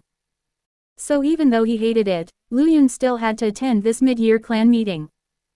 When Asuka heard her son talking about her husband Uchiha Mamoru, her eyes turned red for a moment. After a long time, she smiled with relief and praised Luyun for being reliable and sensible. She would go to pay tribute to Uchiha Mori every once in a while, and she would never miss the day of his death. If Asuka could not enter the cemetery to pay tribute to her husband because of his surname, she would not do anything stupid, but she would definitely feel very uncomfortable. Luyun knew this and didn't want to make his mother sad, so even though he rejected this family and resisted the clan meeting in his heart, he had no choice but to hold his nose and attend it again. The next day, a sinister and cunning red-haired girl had been lying in ambush at Luyun's doorstep early on. She knew that Luyun had the habit of jogging in the morning, so she hid in the grass near his house and prepared for a sneak attack. But she didn't know that Luyun slept later than a dog every day and got up earlier than a chicken, and because he had been deliberately familiarizing himself with the terrain of Konoha village recently, his morning jogging route was not fixed. So, the attacker hiding in the bushes was easily spotted by Luyun, who had excellent perception, and an anti-attack plan against her was quietly formed in Luyun's mind. Haha, it seems that Pepper really likes playing ninja games. I will play with you again today. An evil smile appeared on Luyun's face. Kushina, hiding in the bushes, seemed unaware that she had transformed from a hunter to a prey. Although she was stupid, she looked very patient, with a sinister smile occasionally appearing on her face. It seemed that she would be able to avenge her previous shame soon and beat Luyun up to avenge yesterday's humiliation. Soon, as Kushina waited patiently, a certain little bastard with a happy face walked out of the house with his head held high and appeared directly in her sight. I'm coming.